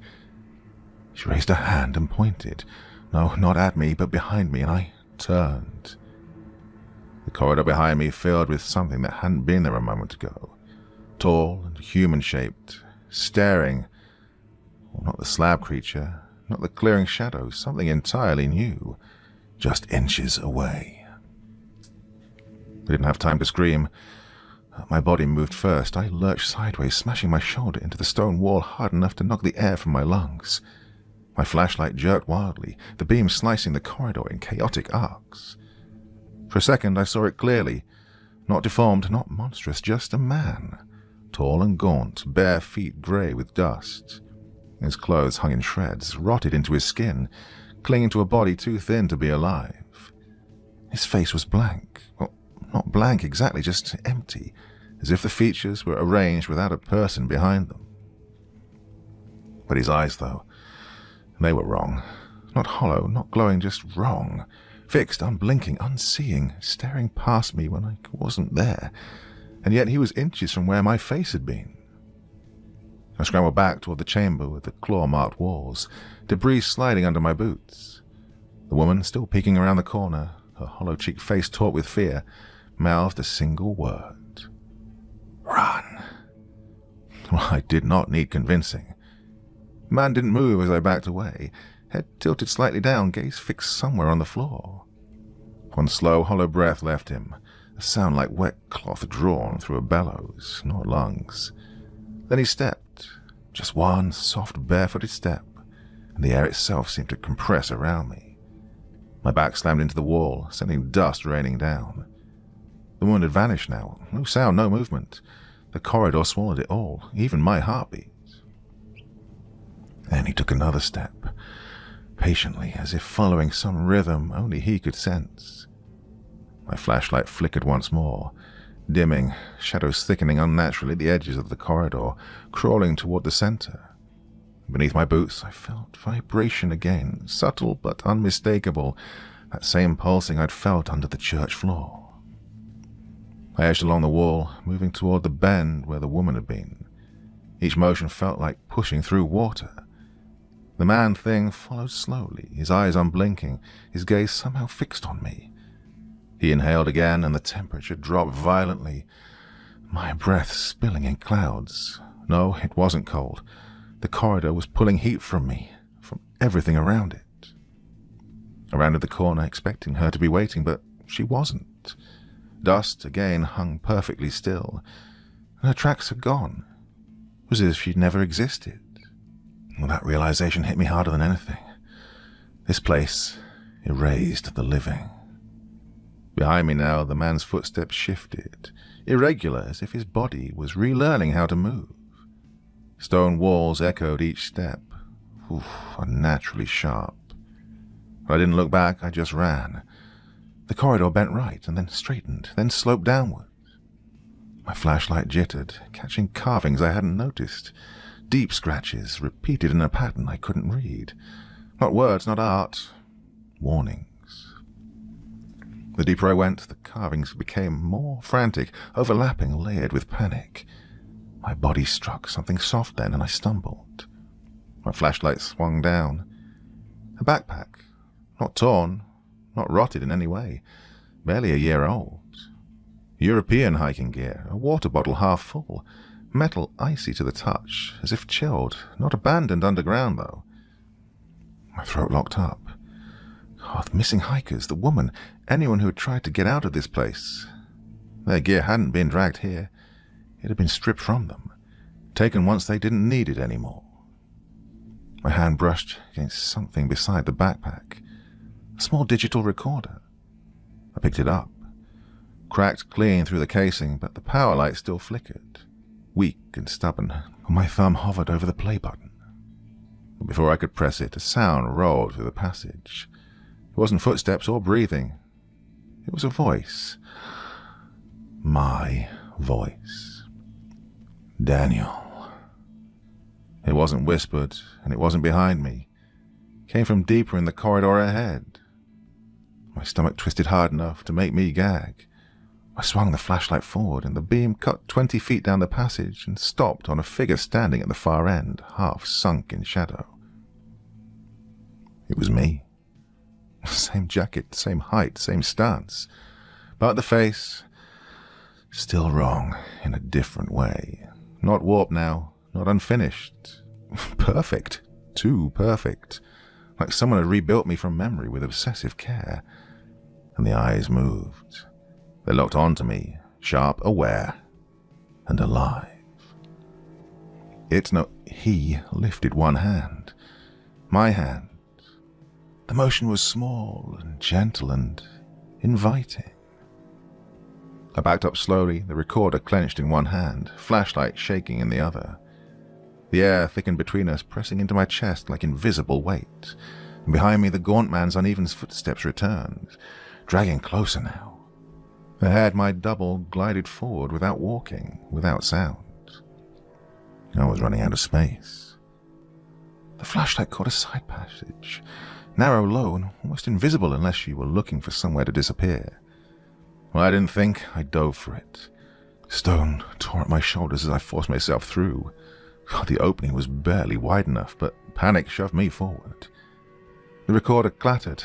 I grabbed it, jammed it into my jacket, and kept crawling as jagged rock chewed into my palms. Behind me, two sounds overlapped.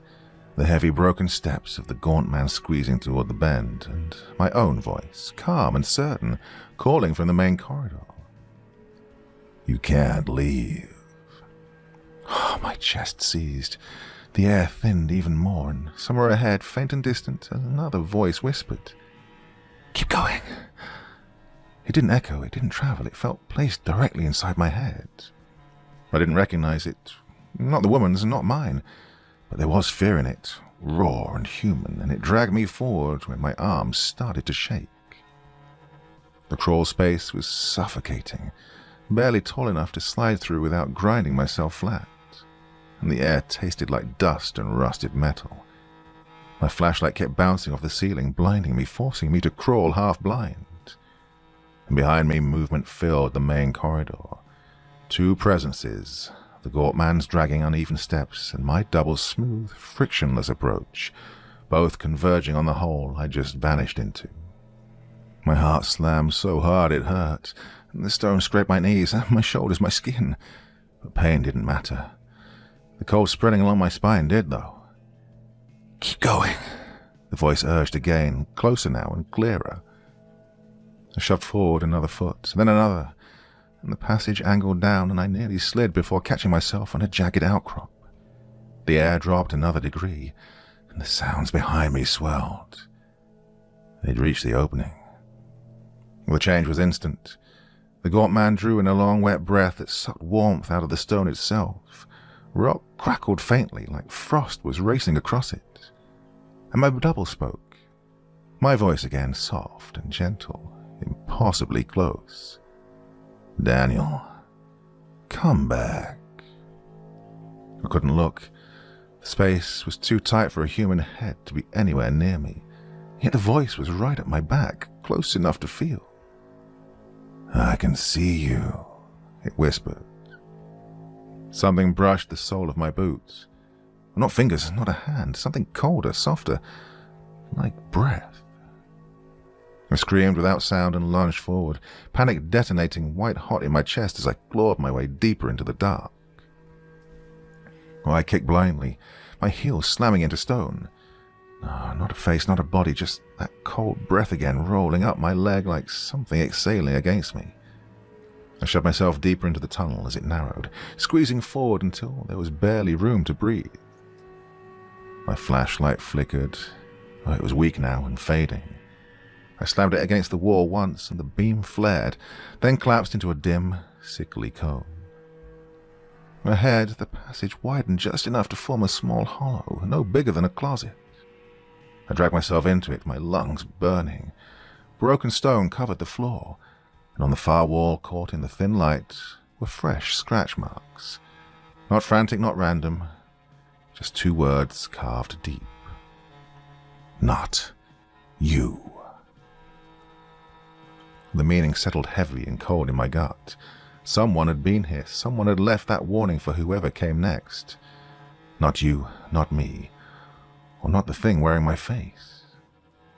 Behind me, the gaunt man exhaled again, and frost crackled across the stone, the sound sharp and spreading, vibrating through the crawl space. My breath fogged thickly, and my fingers went numb. Then something whispered from inside the hollow, just inches from my ear. "This way." I jerked hard enough to smash my shoulder into the rock. The voice came from the darkness to my right, from a slit I hadn't noticed, barely wide enough for an arm. But inside it I saw a glow, warm, steady, and real. Firelight. A lantern. Relief punched the air out of me. Something human, someone alive. I pressed my face toward the slit, the stone scraping my cheek raw. The glow wavered gently, shadows moving like water. Behind me, fingers slid into the crawl space, long, thin, grey with dust. The gaunt man was reaching for me. I shoved myself into the slit, and the stone tore at my jacket. Oh, my ribs screamed, and for a horrifying second I was stuck. Then the voice hissed again, urgent. "Hurry!" I blew all the air from my lungs and forced my body sideways. Oh, skin burned as I popped through, tumbling into a wider tunnel, an actual passage tall enough to crouch in. The lantern sat on the ground ahead, and beside it stood the woman, the same hollow-cheeked woman from the corridor. Oh, she was shaking uncontrollably. Her hair was matted, her lips split, and, well, she was real. She was solid, alive. She snatched up the lantern and jerked her head. "No questions," she whispered. "Just move." We ran. Footsteps crackled loud in the passage, and behind us the gaunt man's arm scraped wildly against the stone, trying to force its way through the slit. And then another sound joined it. My voice, so calm, so familiar. You shouldn't have left me. The woman flinched but didn't turn. Don't listen, she hissed. It uses whatever works. What is it? I gasped. Well, she shook her head. Not now. The passage angled upward, and the air warmed just enough to feel like hope. The lantern flickered, shadows stretching and snapping across the walls. The stone under our feet felt older now, rougher, less intentional. We hit a fork. She didn't slow, yanking me to the right. The sounds behind us faded, swallowed by rock. After endless minutes of scrambling and climbing, the tunnel opened suddenly, and cold night air hit my face. We were outside. The cave mouth spilled onto a rocky slope beneath the forest canopy. Stars showed faintly through the branches, real stars, steady and grounding. The woman dropped to her knees and sobbed once into her hands and then stood. We can't stop, she said. They come out after dark. My voice broke. Where are we? She lowered the lantern just enough to half light her face. Not far from where you entered, she whispered. It always brings you back. My stomach sank. But we can reach the road if we move fast, she said. If it hasn't changed again, that is. Something shifted in the trees below us. A tall shape, or maybe two, or something else entirely. She grabbed my hand. Come on, run. And we did. Into the dark Romanian forest together, terrified, breathing barely, but alive, while behind us, somewhere in the trees, the church exhaled.